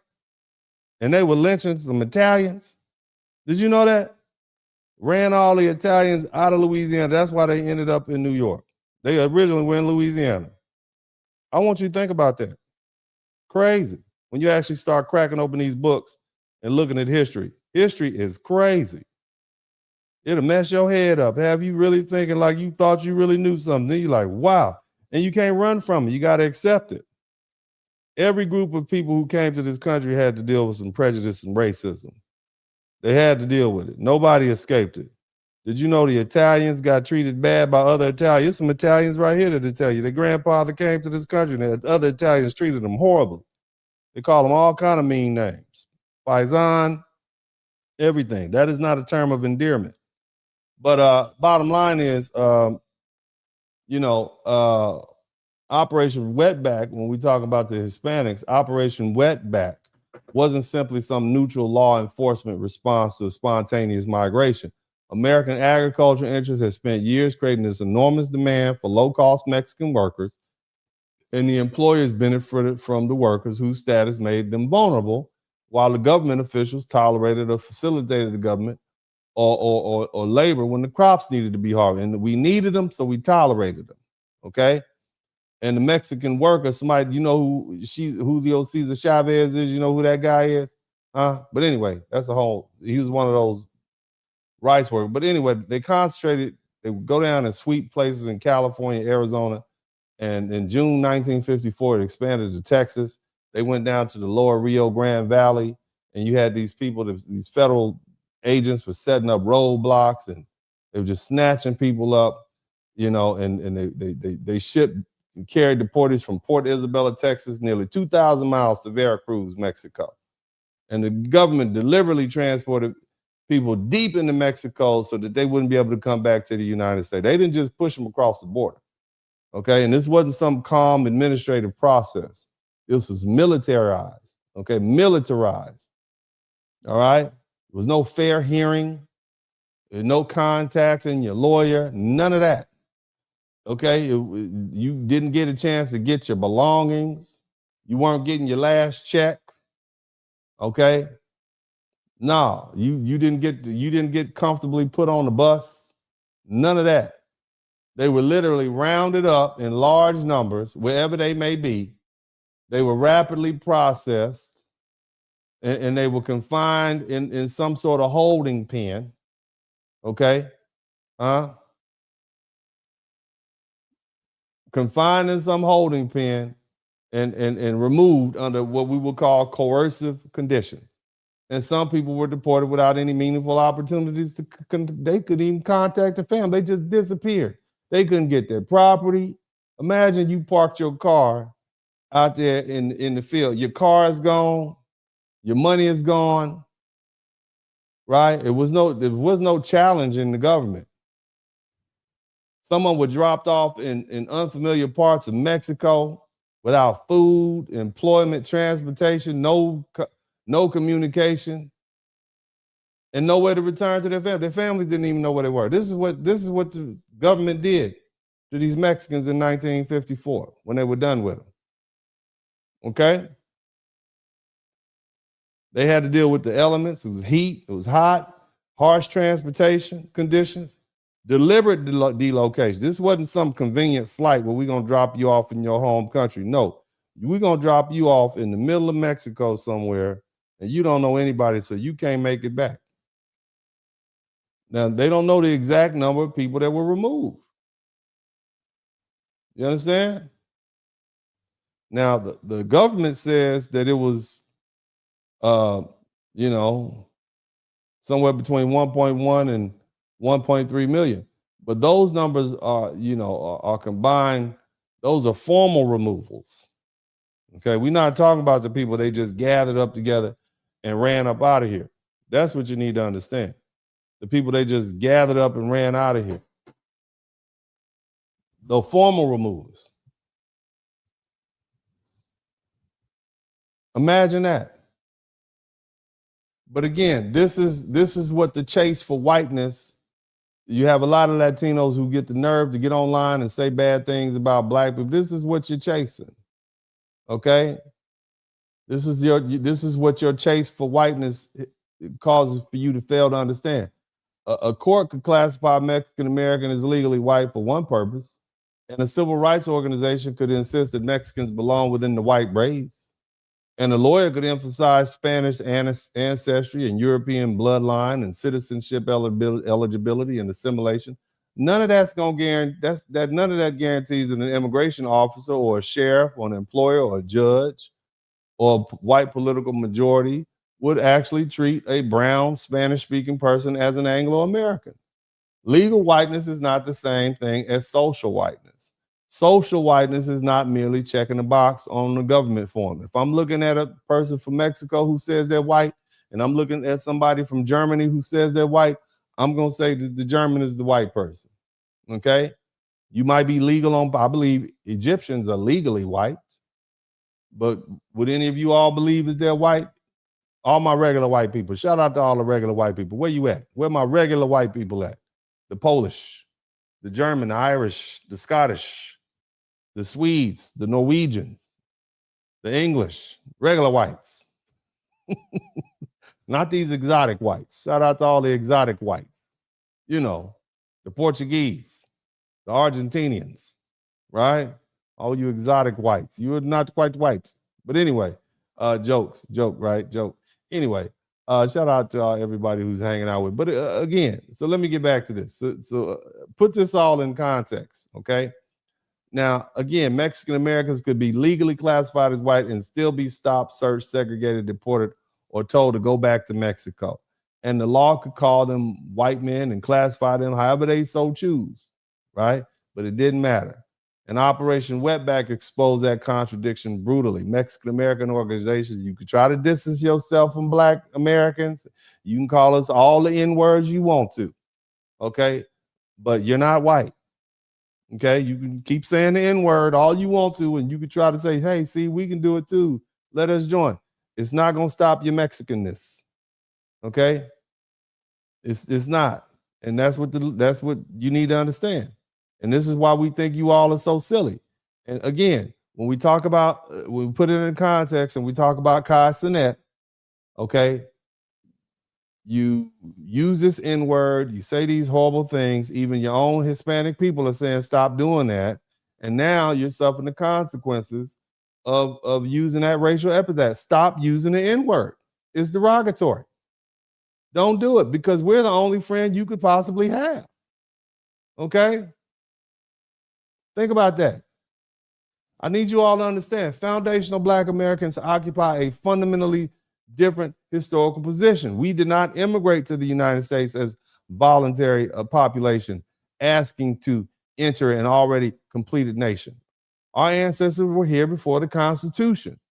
We were here before the federal government existed. And before the states entered the Union, we were here. Before the country legally recognized us as citizens, we were Americans. We cleared the land. We cultivated the crops. We built the industries. We generated wealth. We did the war fighting. We created institutions and transformed the constitutional meaning of citizenship while being denied citizenship ourselves. Whether we're talking about the Supreme Court case that denied that denial explicitly in Dred Scott v. Sanford, March 6, 1857, 3 years before the Civil War, the court declared that Black people, whether we were enslaved or free, mind you, Black people had been free for 400 years, owning land since 1492. We were doing our thing, ran for government. We literally helped found this country, okay? But we couldn't be citizens. Think about that. So for 3 years, well, actually from 3 years until after they came up with the 14th Amendment, that time period, we weren't citizens. We were Americans and not citizens. We went from being citizens to non-citizens to having to get a 14th Amendment to get us our citizens back, but we are Americans the whole time. Again, that decision didn't treat Black Americans as foreign immigrants. It did something even more vicious. It treated a population deeply rooted in the country as a permanently excluded class from the political community that helped build it, okay? It took the Civil War and the destruction of slavery and the Civil Rights Act of 1866 and the 14th Amendment to overturn that legal order by the Supreme Court. You understand? And it was the 14th Amendment ratified in 1868 that declared all persons born are naturalized in the United States and subject to the jurisdiction thereof as United States citizens. And that was what overran it directly repudiated the Dred Scott case. Okay, and here's what I need you to understand. Okay, foundational Black Americans, again, I'm gonna say it again, we were Americans before we were legally recognized as citizens. We were already part of the country's population. Okay, we were integral to the economy. We were integral to our war effort, the history, cultural, and to the country's physical development and expansion. America didn't invite us in after the nation was built. It built the nation through our coerced labor while denying that we belong to it. Okay, citizenship didn't create our American identity. We were Americans. Citizenship, citizenship belatedly acknowledged an identity that already existed and had been purchased through generations of hard work. Somebody type work hard in the chat room.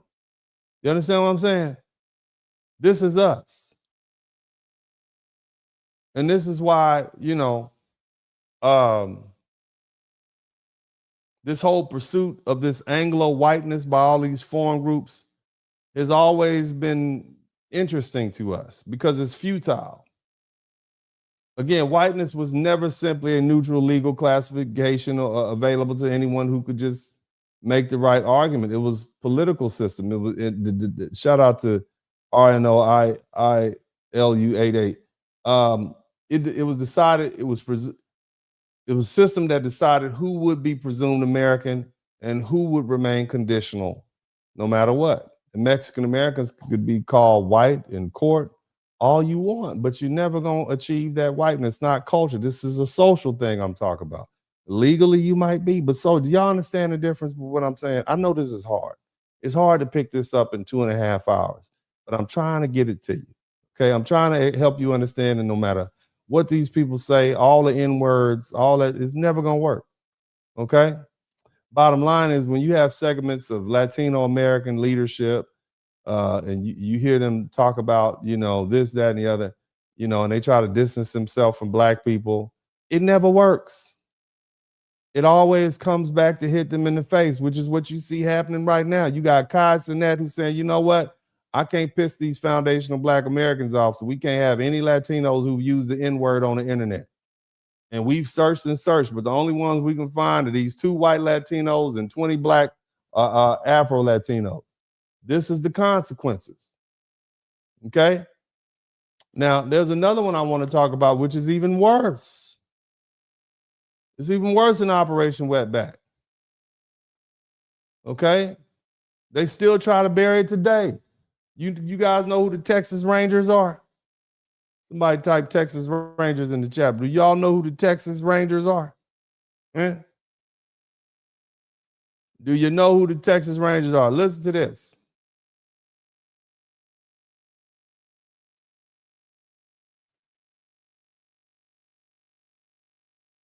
Is a really great reminder of why we can't let Texas history get whitewashed.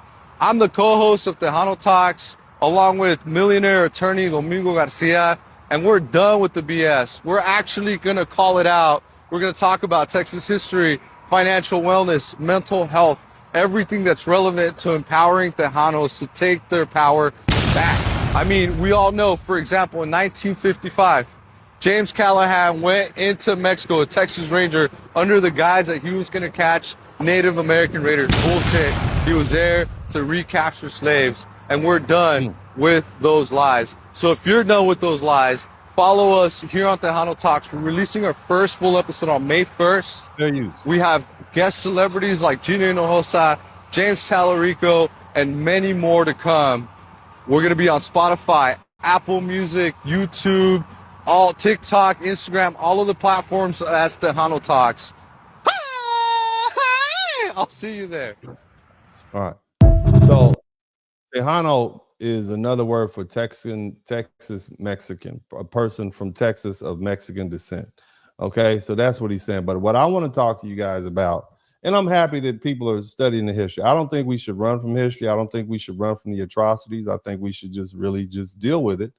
And that helps people come to some conclusions. I'm gonna say this: everybody has blood on their hands, all right? Because right along with those Texas Rangers, you had a lot of Buffalo soldiers. Those are black men, former enslaved men who fought for the Union Army, who helped fight the Mexicans and the Native Americans. Everybody has blood on his hands in this country, okay? Now, again, the Texas Rangers are legendary, but there's also this incident called the massacre. And I believe in Spanish, you refer to it as La Matanza, okay? The massacre or the slaughter. And this didn't happen in some distant country. It happened right here in Texas, largely along the Texas-Mexico border during the revolutionary turmoil of the 1910s, between approximately 1910 to 1920. And it got especially intense between 1915 and 1919. Some of you all who are 55, 60 years old, your grandparents were alive at that time. And the Texas Rangers and the local sheriffs and deputies and soldiers and ranchers and some just armed vigilantes, some Anglo vigilantes, they terrorized Mexican nationals and American citizens of Mexican descent under the banner of law and order, okay, and border security and suppression of banditry. And so the historians still debate the exact number of Mexicans or people of Mexican descent that were killed, right? There's never been an official record, but bodies disappeared, families fled. The same authorities accused of committing this violence control the records, but the serious estimates range from hundreds to several thousand. Several thousand Mexicans and Tejano men killed during that decade. That's not a few bad officers making an isolated mistake. That's a system. You see, being Mexican, being Spanish speaking, owning land near the border, or simply being in the wrong place at the wrong time could make a person a target. Okay, and this is why they said we don't want our children speaking Spanish. A lot of Mexicans will tell you, hey, we were told not to speak Spanish, speaking Spanish was bad, and this is part of the reason so they can hide their identity. Okay, now the official report excused the violence and the silence that followed helped erase it. Okay.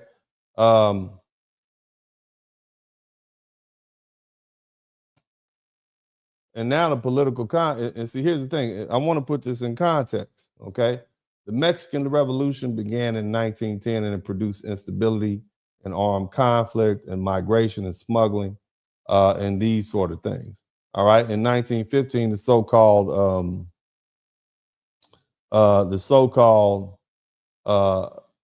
Plan of San Diego called for the uprising against Angelo. The bottom line is,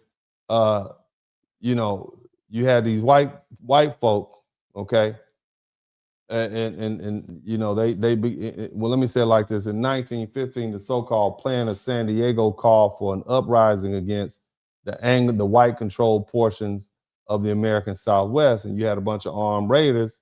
They carried it out, and did some attacks on South Texas, and people got killed. Property was destroyed, and that's all they needed, okay.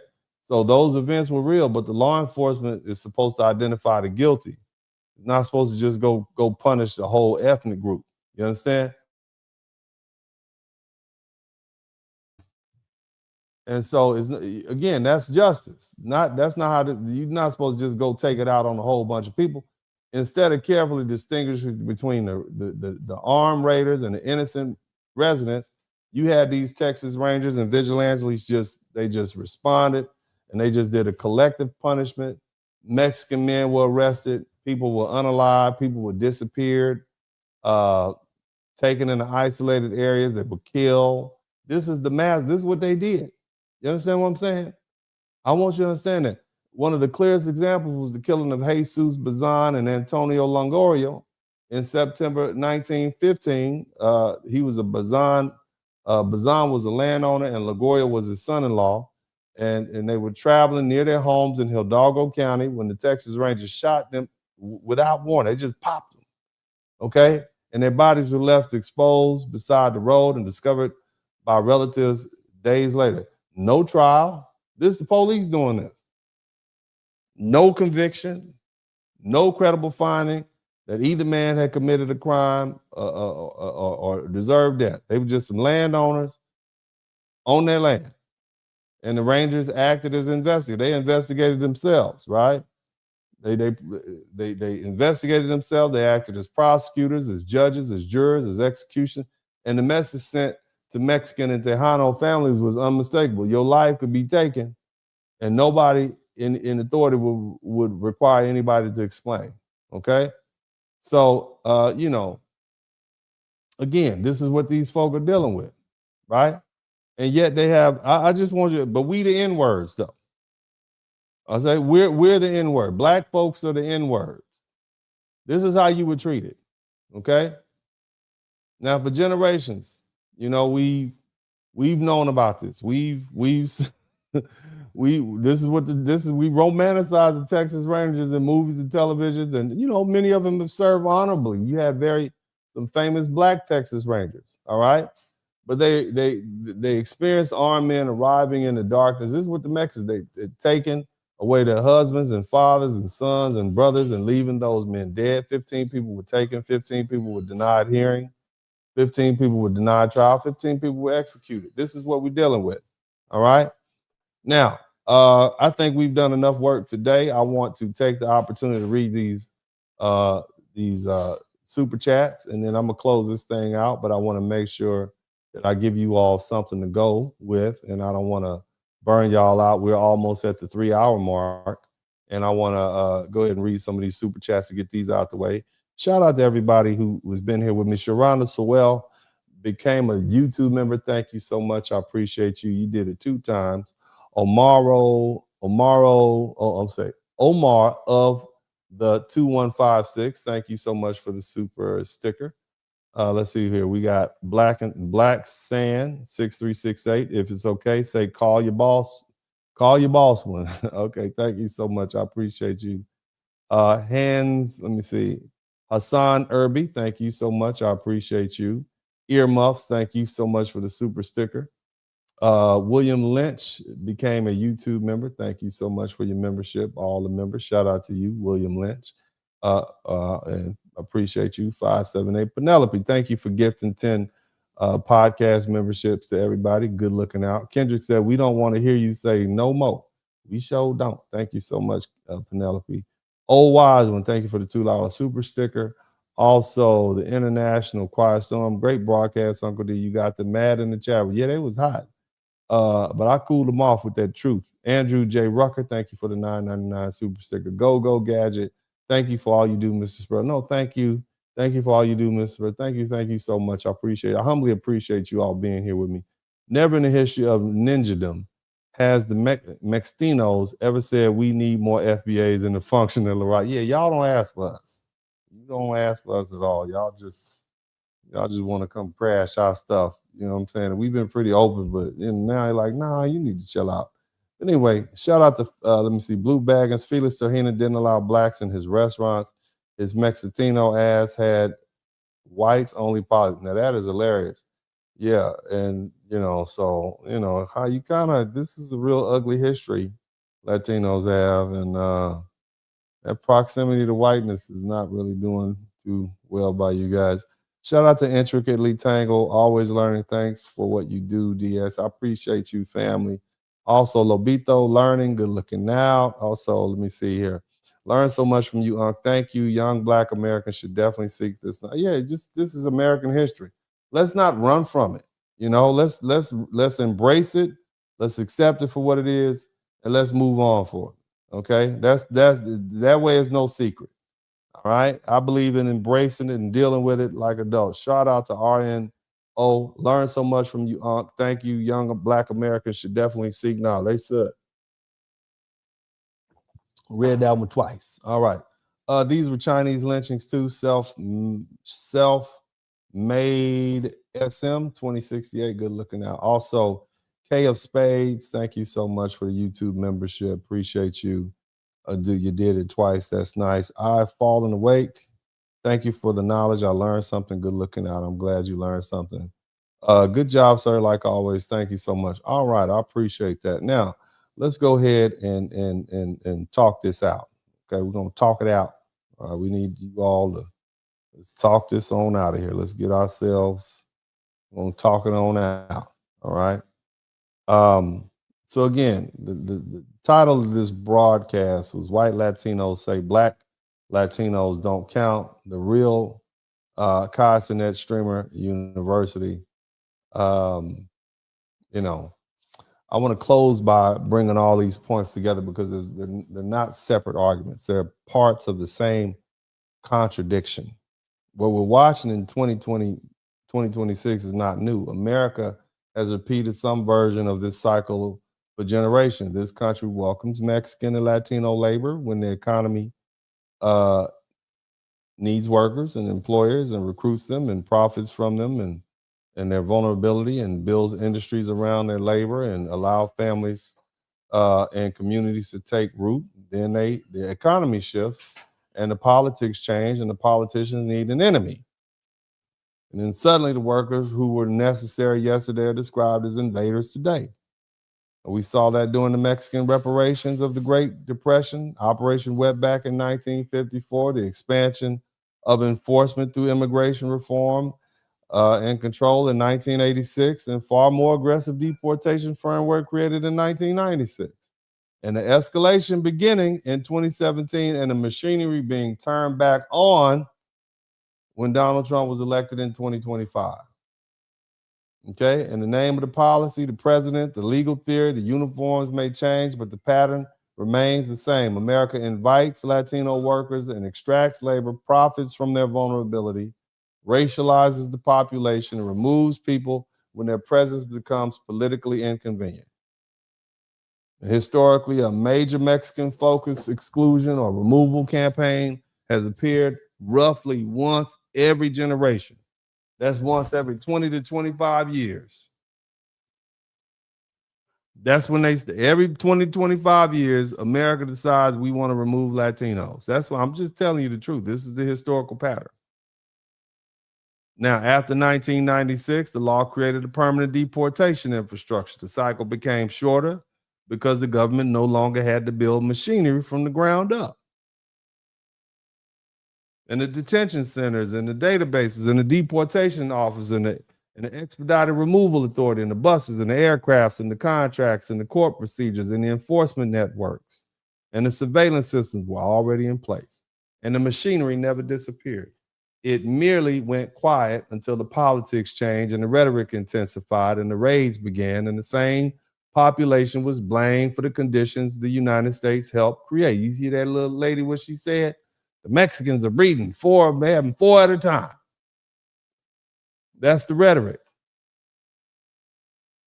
That's not simply immigration enforcement, it's labor extraction followed by political disposability. And see, this is where the contradiction becomes impossible to ignore. While the United States periodically reminds Latinos/Mexican Americans their acceptance may remain conditional, segments of the Latino community continue to try to prove their fitness for whiteness by disrespecting Black people. On top of that, y'all attack Afro-Latinos. You try to erase the Black Latinos from the definition of representation. You use anti-Black rhetoric. You adopt the N-word. You emphasize your quote-unquote Spanish or European ancestry. You insist that they are culturally different from Black Americans. And you deserve a better position in the racial hierarchy. In other words, while America is periodically preparing the bus, some of them are still arguing over whether they are white enough to sit near the front. And that's a tragedy. They're chasing a category that has repeatedly failed to protect them. Legal whiteness didn't protect Mexican families during La Matanza. It didn't save men and boys executed, prevented and segregated schools. It didn't do that. Didn't stop repatriation campaigns in the 1930s. It certainly didn't block Operation Wetback or shield American citizens or Mexican-American people from being questioned and detained and pressured to leave in 2025, 26, did it? You get treated like foreigners. And yet you still want to call Black people the N-word. Then you get mad when you get somebody say you can't be part of This streamer university thing, because you're racist.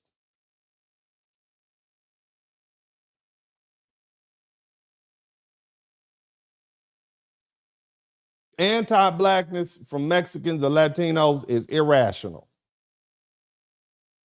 You got white and light-skinned Latinos appear to believe that if they distance themselves from black people hard enough, if they insult black folk loud enough, if they try to erase their Afro-Latino roots, their black grandma, somebody type black abuela, somebody type abuela in the chat room, they just hide her picture on the, on the fireplace, they just hide it behind the other pictures, that it'll just go away. You think that Anglo-America is going to accept you? You think they'll finally grant permanent entry into whiteness? Because history keeps saying no. You think the more you get on the internet and talk about the N-words and how the N, when you got black fatigue, you think that's going to make white people accept you more? Is that what you think? Did it work? All it did was make adversaries out of foundational black Americans. And nobody, these black folk know they better not. I don't care if they're from Africa or the Caribbean. They're going to fall in line because there's nothing they can do about it. We are whooping their butt right now. I want all of you folk to understand, your little Caribbean friends and your little African friends, they are catching hands from foundational black Americans. We have them on the ropes. They don't know what to do. We're cutting tethers. Somebody type cut the tether in the chat room. We're putting them out there on their own. They're on a little dinghy by themselves. Oh, no, I need to get, no, you by yourself. You learn your lesson. Cenat bet not have some racist Latino on there talk about the N-word. You bet not. He gonna get canceled. Look. You can try to identify as white. You can try to be classified as white. You can get the census changed. You're still not white. And it's not going to help if you're making enemies out of black Americans, because we are not the ones. Some of you all don't think we have power. Some of y'all don't think, you're offended that we will defend ourselves and exclude you.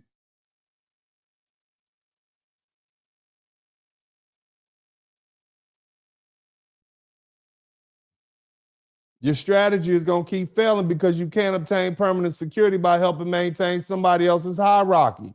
And that's not going to erase your vulnerability by pushing black people beneath you or trying to convert conditional acceptance into ownership by repeating the prejudices of people who created the system. Oh, black people on EBT. Did you hear that fool with the nose ring earlier? You repeating the same rhetoric. If we don't take it from white folk, what make you think we're going to take it from you Latinos? You white Latinos. And I'm not even talking about the black and brown. Like they dealing with the same level of racism. That's crazy. It's like light-skinned black people being prejudiced against dark-skinned black people. How's that going? We going to fight about that. You know what I'm saying? And here's something else crazy, man. This is what's crazy to me. Okay? What makes this pursuit even more absurd? Where are all my white people at? I want all the white people to come to the front of the room. I want my real white. I want the dirty white boys with skateboards. I want y'all back. I want white boys that used to listen to death metal. Where y'all at? I want the tobacco chewing, the tobacco chewing white boy. Where are y'all at? I want y'all to come back. White people have their own heritage. Did you know that? They didn't call it white. They call it Scandinavian. You understand? I want you to listen to some white people that are trying to reclaim their own heritage. Listen to this. Party with these Scots and take your mind off of the Red Sox for a little bit. Goddamn, this was the best fucking thing that happened to this city. These Scots, all these Scots here, man. I have 18.5% Scots following me, and every day I get more and more and more. I love these people. And Uncle Fern, I'm saying right now, a year from today, I'm going to Scotland and I'm going to do videos over there and I'm going to have a hell of a time. I'm going to go for 10 fucking days over there. These people are the best They're just like Bostonians, man. They know how to party. What a fucking party I'm seeing here at the Faneuil Hall here today. Fucking beautiful to see. The only issue I have is the city of Boston. They had to have more bartenders in their goddamn places. There's not enough bartenders here to support the people that are here. I'm trying to get into the bar to have a beer. My mouth is dry. I can't even have a beer. The World Cup. Thank you. Look at this. I had to go bear hunting after this. He's gonna go bear hunting for a bear. This is, look, you hear this white man? He is excited. He said, I'm 18% Scot and I'm going to Scotland. White people are claiming that they are claiming their heritage. You understand? They want their heritage back. They abandoned it when they came over here to be white, and now they want it back. It's over time. Like, my family wasn't white. My family was Italian. They were disparaged when they first came to America from Europe. My grandfather used to tell me terrible stories of what happened to him when he was a boy living in America as an Italian. They treated them the same way terribly racist people were treating people from Guatemala that sneak in here. It's the same kind of thing. And then after a while, they sort of integrated, and now I'm white. Yeah, now you're just a white person. Now I'm just a regular white. And you experience a loss. All the white people, you experienced a loss when you gave up your rich Italian heritage or your Scots-Irish heritage to become white. You gave up something tremendous, okay? You gave up something. Look how excited these white folks are about their white heritage. Listen to this. This is what you gave, not white. I can't even say white. They're excited about their Irish heritage, their Italian heritage. They want their culture back. Okay, let's listen to this cat right here. Say that at least here in Boston, so far, man, since the World Cup's been active, this has been so much goddamn fun. This whole city's just got a different feel to it right now. It's like a joyous, unified, kind of like a magical international vibe. And it's like, if there's one negative thing about the World Cup, it's a net positive outside of one thing, and that's like, when is this city ever going to be this fun again? When? Don't get me wrong, it was fun when the Celtics won it in 2024. Like, that was phenomenal. Don't get me wrong, that was pretty great. But the World Cup's just different. The people it brings are different. It's like, I don't know, I'm kind of seeing like how great shit could be if we had. I mean, what you're looking at right here is this is probably the first time some of these people have really just experienced, just Europeans coming over, and they get a chance to be around their own people. You understand what I'm saying? And they are just super excited. I mean, just imagine, like, they're inundated with people with their heritage. So we're not white, we're Scottish. We're not white, we're Irish. We're not white, we're Swedish. We're not white, we're Norwegian. You see what I'm saying? And this is what we're dealing with. You see what I'm saying? This is cool stuff.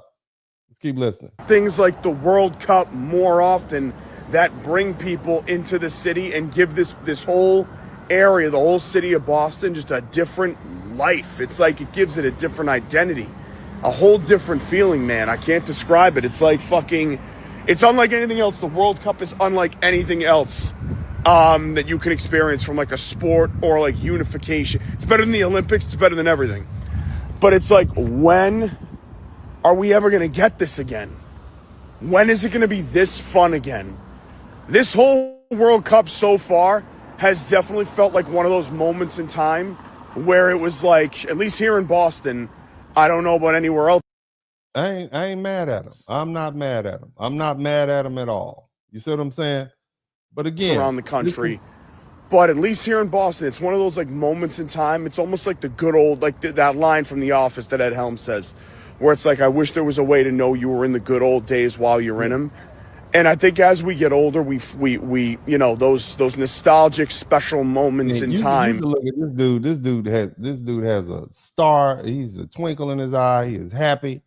You see what I'm saying? So look, white people, go become Irish again. Go become Scots people again. Go, you don't have to be white. What is white? There's no thing as white culture. What is white culture? Beer on Sunday? That's not white. Go be Irish. Go be Polish. Go be Scottish. You'll be better for you. You had your own history, your own religion, your own song history. You had all of this of your own, and you gave all that up to come over here and be white, whatever that is. Okay? I understand why Black Americans call ourselves white, because we were amalgamated people. We were forced over here on slave ships. We don't know who we are. You can trace your heritage back. You understand what I'm saying? This is what I need you to understand. This is, and again, in the context of you got a bunch of Latinos who want to be white, and white people want to be who they were. For real. Listen, Until they became white. Listen to this fella.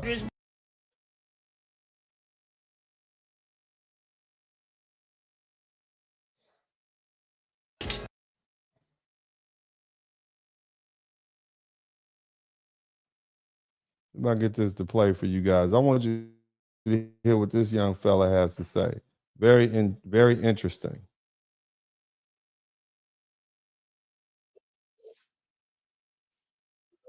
White.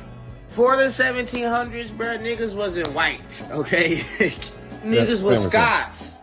Before y'all niggas joined the fucking KKK, y'all niggas was actually Klansmen. Like a person with the actual homeland and lineage. Your value, your identity, your sense of self was much deeper than fucking a color or a racial category or your bank account.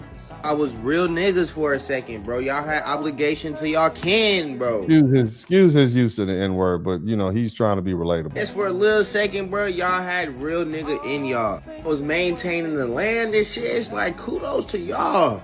See, all this cool shit, bro, was too much for whiteness, okay? It was too much for capitalism. So it had to be completely dismantled. Like, again, all this cool shit, loyalty to family, loyalty to land, like, this shit is not what empire needs. Thus comes the Jacobite uprising. Now, I'm gonna have to make a whole video on these alone. These were like dynastic family. He's basically just going to explain that white people realized when they got to America, they had to unify on their whiteness because they were outnumbered. Okay, that's what he's saying. Now, I got, and I'm just proving a point here. This dude right here got all the white people wanting to get back in contact with their European roots, and I like this.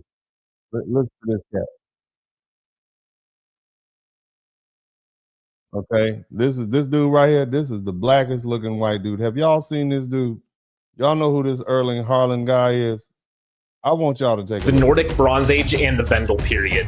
The Nordic Bronze Age, occurring from around 2000 BC to 500 BC, was a time marked by exceptional material wealth, societal development, militarization, and most importantly, trade. The Nordics were particularly intertwined with Mycenae and Greece culturally, and their goods made it as far as Egypt. You may have also noticed something: boats, battle axes, and horned helmets. Reductively, it may be fair to call them Bronze Age Vikings. In fact, the myth of Vikings wearing horned helmets most likely comes from these much older bronze helmets. For some reason, Bronze Age sea raiders seem to be fascinated with horned helmets, as we see with the Shurden, one of the sea peoples as well. On their longer axes, I can only find them referred to as halberds.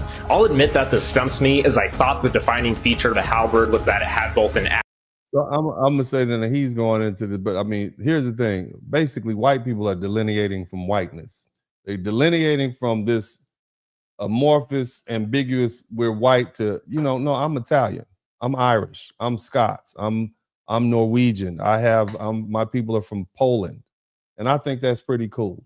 And I say all that to say, you guys can do, and look, shout out to the white folks, man. I mean, again, embrace your heritage, embrace your culture, get back to who he is. But again, what my whole point for this broadcast is that, you got white Latinos racing towards whiteness, okay? And you got white Americans moving in the opposite direction. They're trying to recover their European identities and their ancestors that their ancestors surrendered in order to become white.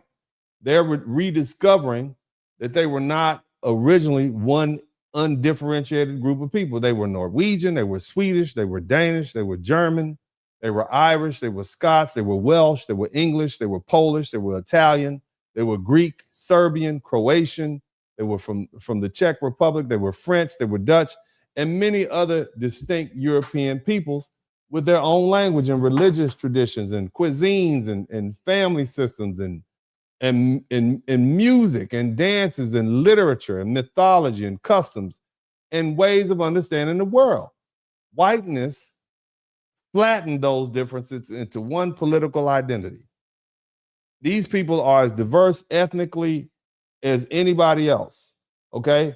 Politically, they're identified as white, but it gave Europeans this collective power within the American racial system, but that price of admission was cultural amnesia or cultural annihilation or assimilation. People who arrived in America as Italians and Irish and Germans and Poles, Greeks, Scandinavians, they gradually became simply white.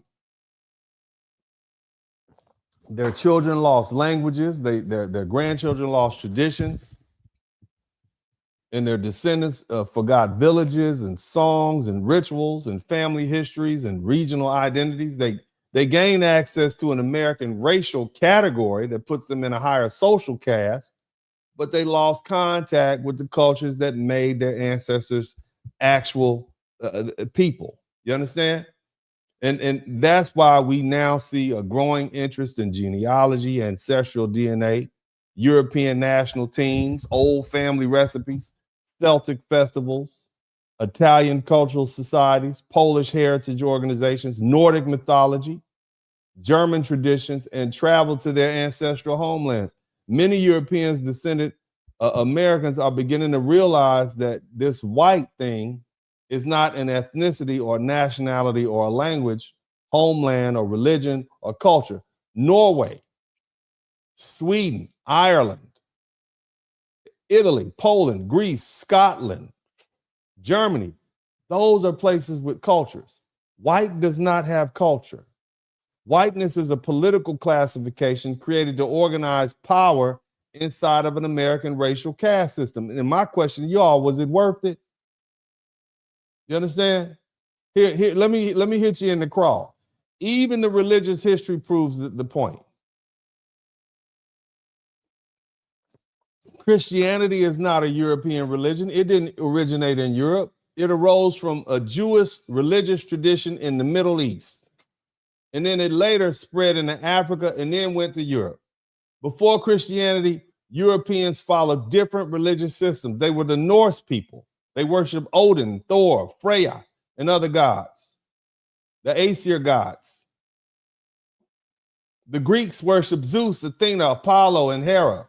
The Romans worshiped Jupiter, Juno, Mars, Saturn. The Celtics and the Germanic peoples, they maintain their own rituals and sacred sites and story and deities.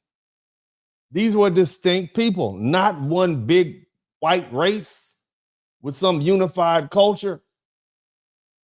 Whiteness brought them together politically, primarily by placing them collectively above Black people and brown people and red people and Asian people. But that unity often required them to surrender the ethnic differences that made them culturally rich.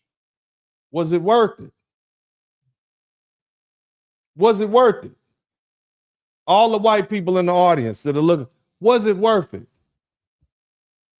And see, that cultural loss explains why Black American culture has been co-opted so aggressively by white people, or white Americans, I should say. Foundational Black Americans were denied the ability to preserve intact African national identities because slavery separated our ancestors from languages, regions, names, kinship systems, and established religion. We had our own religious system too, African spirituality. So guess what we did? We created a people here. We created music here, religious traditions, cuisine, language, humor, fashion, dance, political movements, educational institutions, churches, fraternities, sororities, social customs, and entire ways of interpreting American life. We didn't simply inherit culture. We built one under pressure. And that's why Black American culture is American culture. And that's why it remains so attractive. It's alive, it's recognizable, it's emotionally expressive, it's rooted in struggle, and it's filled with rhythm and humor and language and style and memory, pain, resistance, and triumph. It is uniquely American. People who abandon much of their own ancestral identity, i.e. white Americans, often look toward Black Americans for cultural energy. That's why the hip hop, the rock and roll, what we eat. Y'all not eating what they eat in Ireland. And so you're left to imitate our speech. When you want to be cool, you talk like a Black dude. You wear our fashion, you copy our dances and consume our music and adopt our attitude and profit from our inventions. And sometimes you resent the people who created them. And so my advice to European descendant America is very simple. Recover your own heritage. It's rich. It's thousands of years old. Learn the language your grandparents stopped speaking. Study the village your family came from and learn the music, food, literature, folk traditions, religious history of your actual people. Become Irish again. Become Polish again. Become Italian again. Become Swedish and German or whatever your ancestors were before America reduced them to a color. You'll be culturally richer for it. But again, that brings me back to these white Latinos, because while European descendant Americans are beginning to question the value of whiteness, you got white Latinos who are running behind them trying to pick it up. You trying to pick up their trash. Somebody type trash man in the chat room.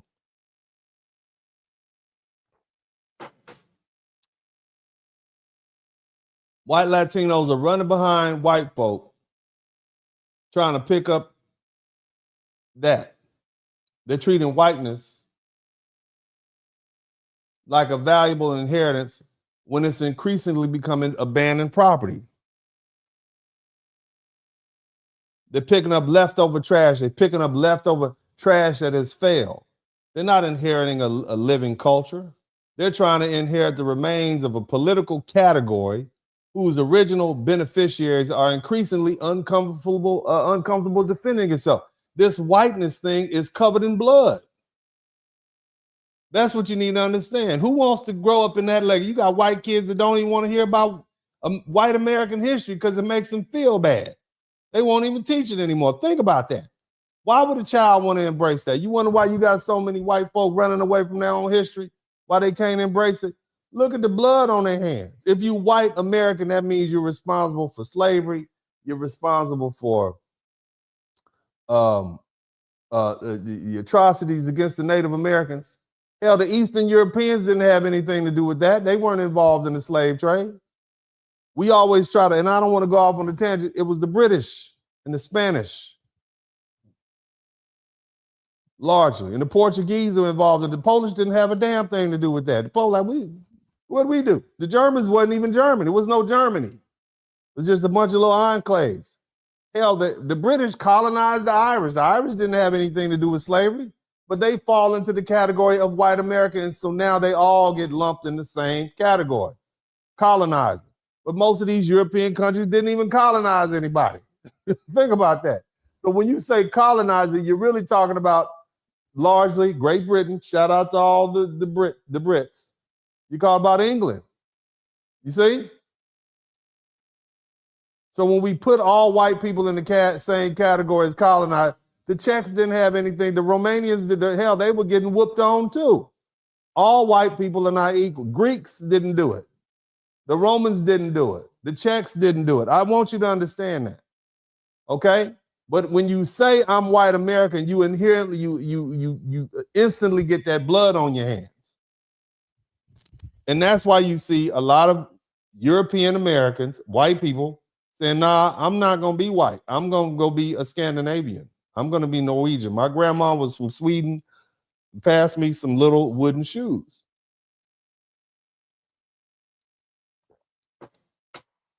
Now, if European descendant Americans are retreating from that generic whiteness and they're rediscovering their heritage, be it Irish, Italian, German, Polish, Scottish, Scandinavian, and whatever other ethnic identities.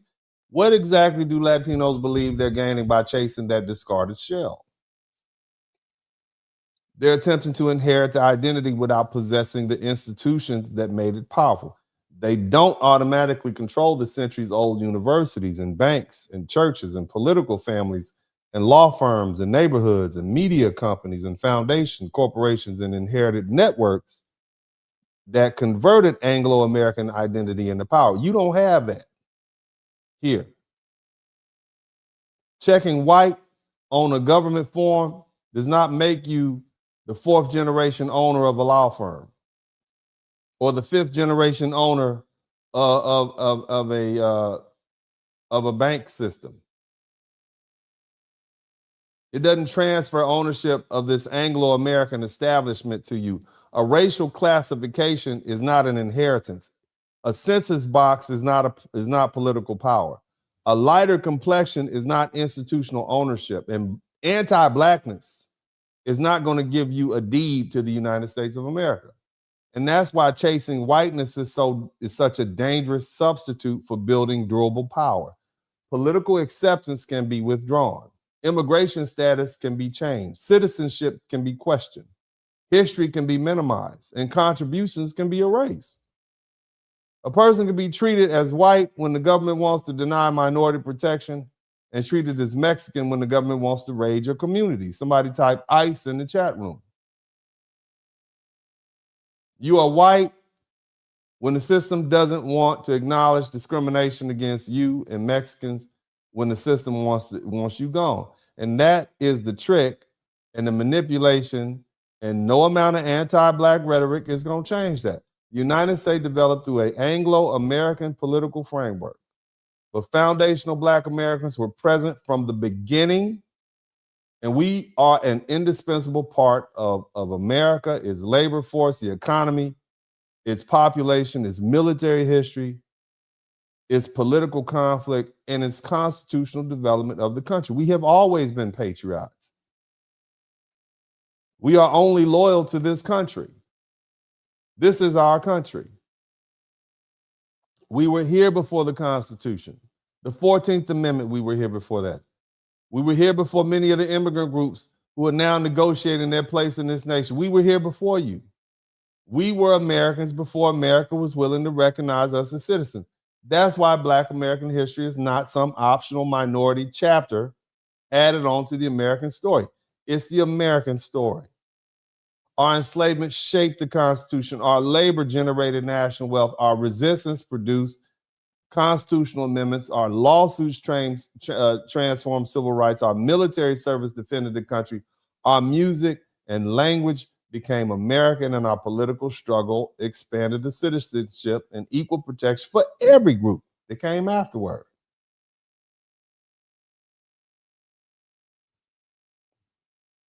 Look, and I ain't gonna hold y'all. When you got these newly empowered groups, they imagine they can gain permanent American acceptance by disrespecting Black Americans. They misunderstand the country that they're trying to join. They're not attacking a recently arrived population standing outside the American story. They're attacking one of the peoples, one of the historic peoples, one of the heritage Americans, the foundational Black heritage Americans. You're attacking one of the peoples who built the story, man. And that's why that strategy is doomed.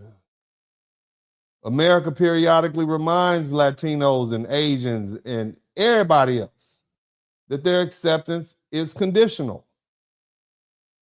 And a lot of you all respond by attacking Black people. You got Black fatigue when ICE start cracking down on you more. Notice that? Notice how those things rose at the same time? So America cracks down on you and you try to come for Black people. In an effort to prove that you deserve whiteness, you see? And at the same time, you got many European descended people who are trying to imitate or abandon that generic whiteness because there's too much blood in the ledger. They want to rediscover their cultural ancestral roots that they lost or gave up.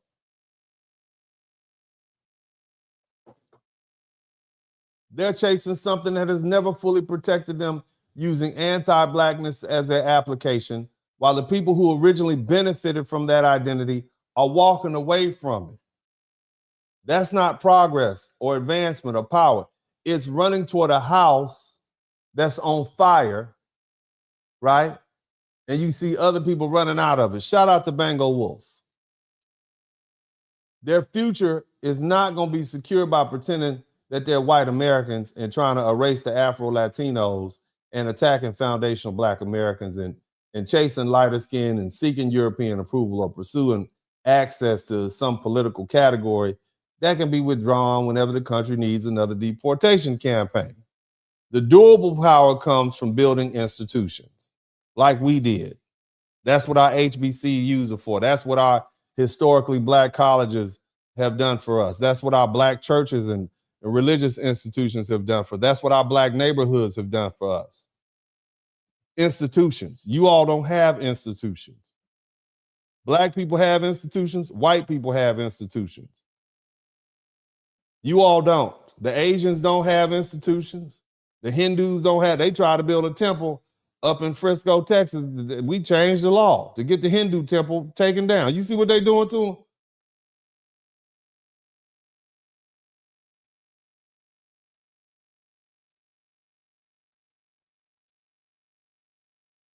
Foundational Black Americans don't have to chase an American identity because we are part of the foundation upon which American identity was built. We don't need to become white. We never fought to become white. Latinos fought to become white. We fought to make them accept us how we are. We were already American. We fought for our citizenship. That's what Brown versus the Board of Education was. That's the difference between the Mendez versus Westminster case. We were here. We were built here. We were made here. We fought here. We bled and died here. No matter who arrives, no matter what box they check, no matter what political identity they pursue, or how desperately they chase acceptance into whiteness, the Central American story will continue to run through the people whose labor, resistance, constitutional struggle, and cultural genius helped create this nation. You may become a citizen. You may receive a racial classification or achieve economic success. Kudos for you. But you can never, ever, ever, ever, ever, ever, ever, ever, ever, ever, ever, ever erase the people who made the country possible, and you will never secure your place in America by attacking Black people who struggle open the door for you to be here in the first place. This is Uncle D, and may I always say at this time, God bless y'all, and I'm out.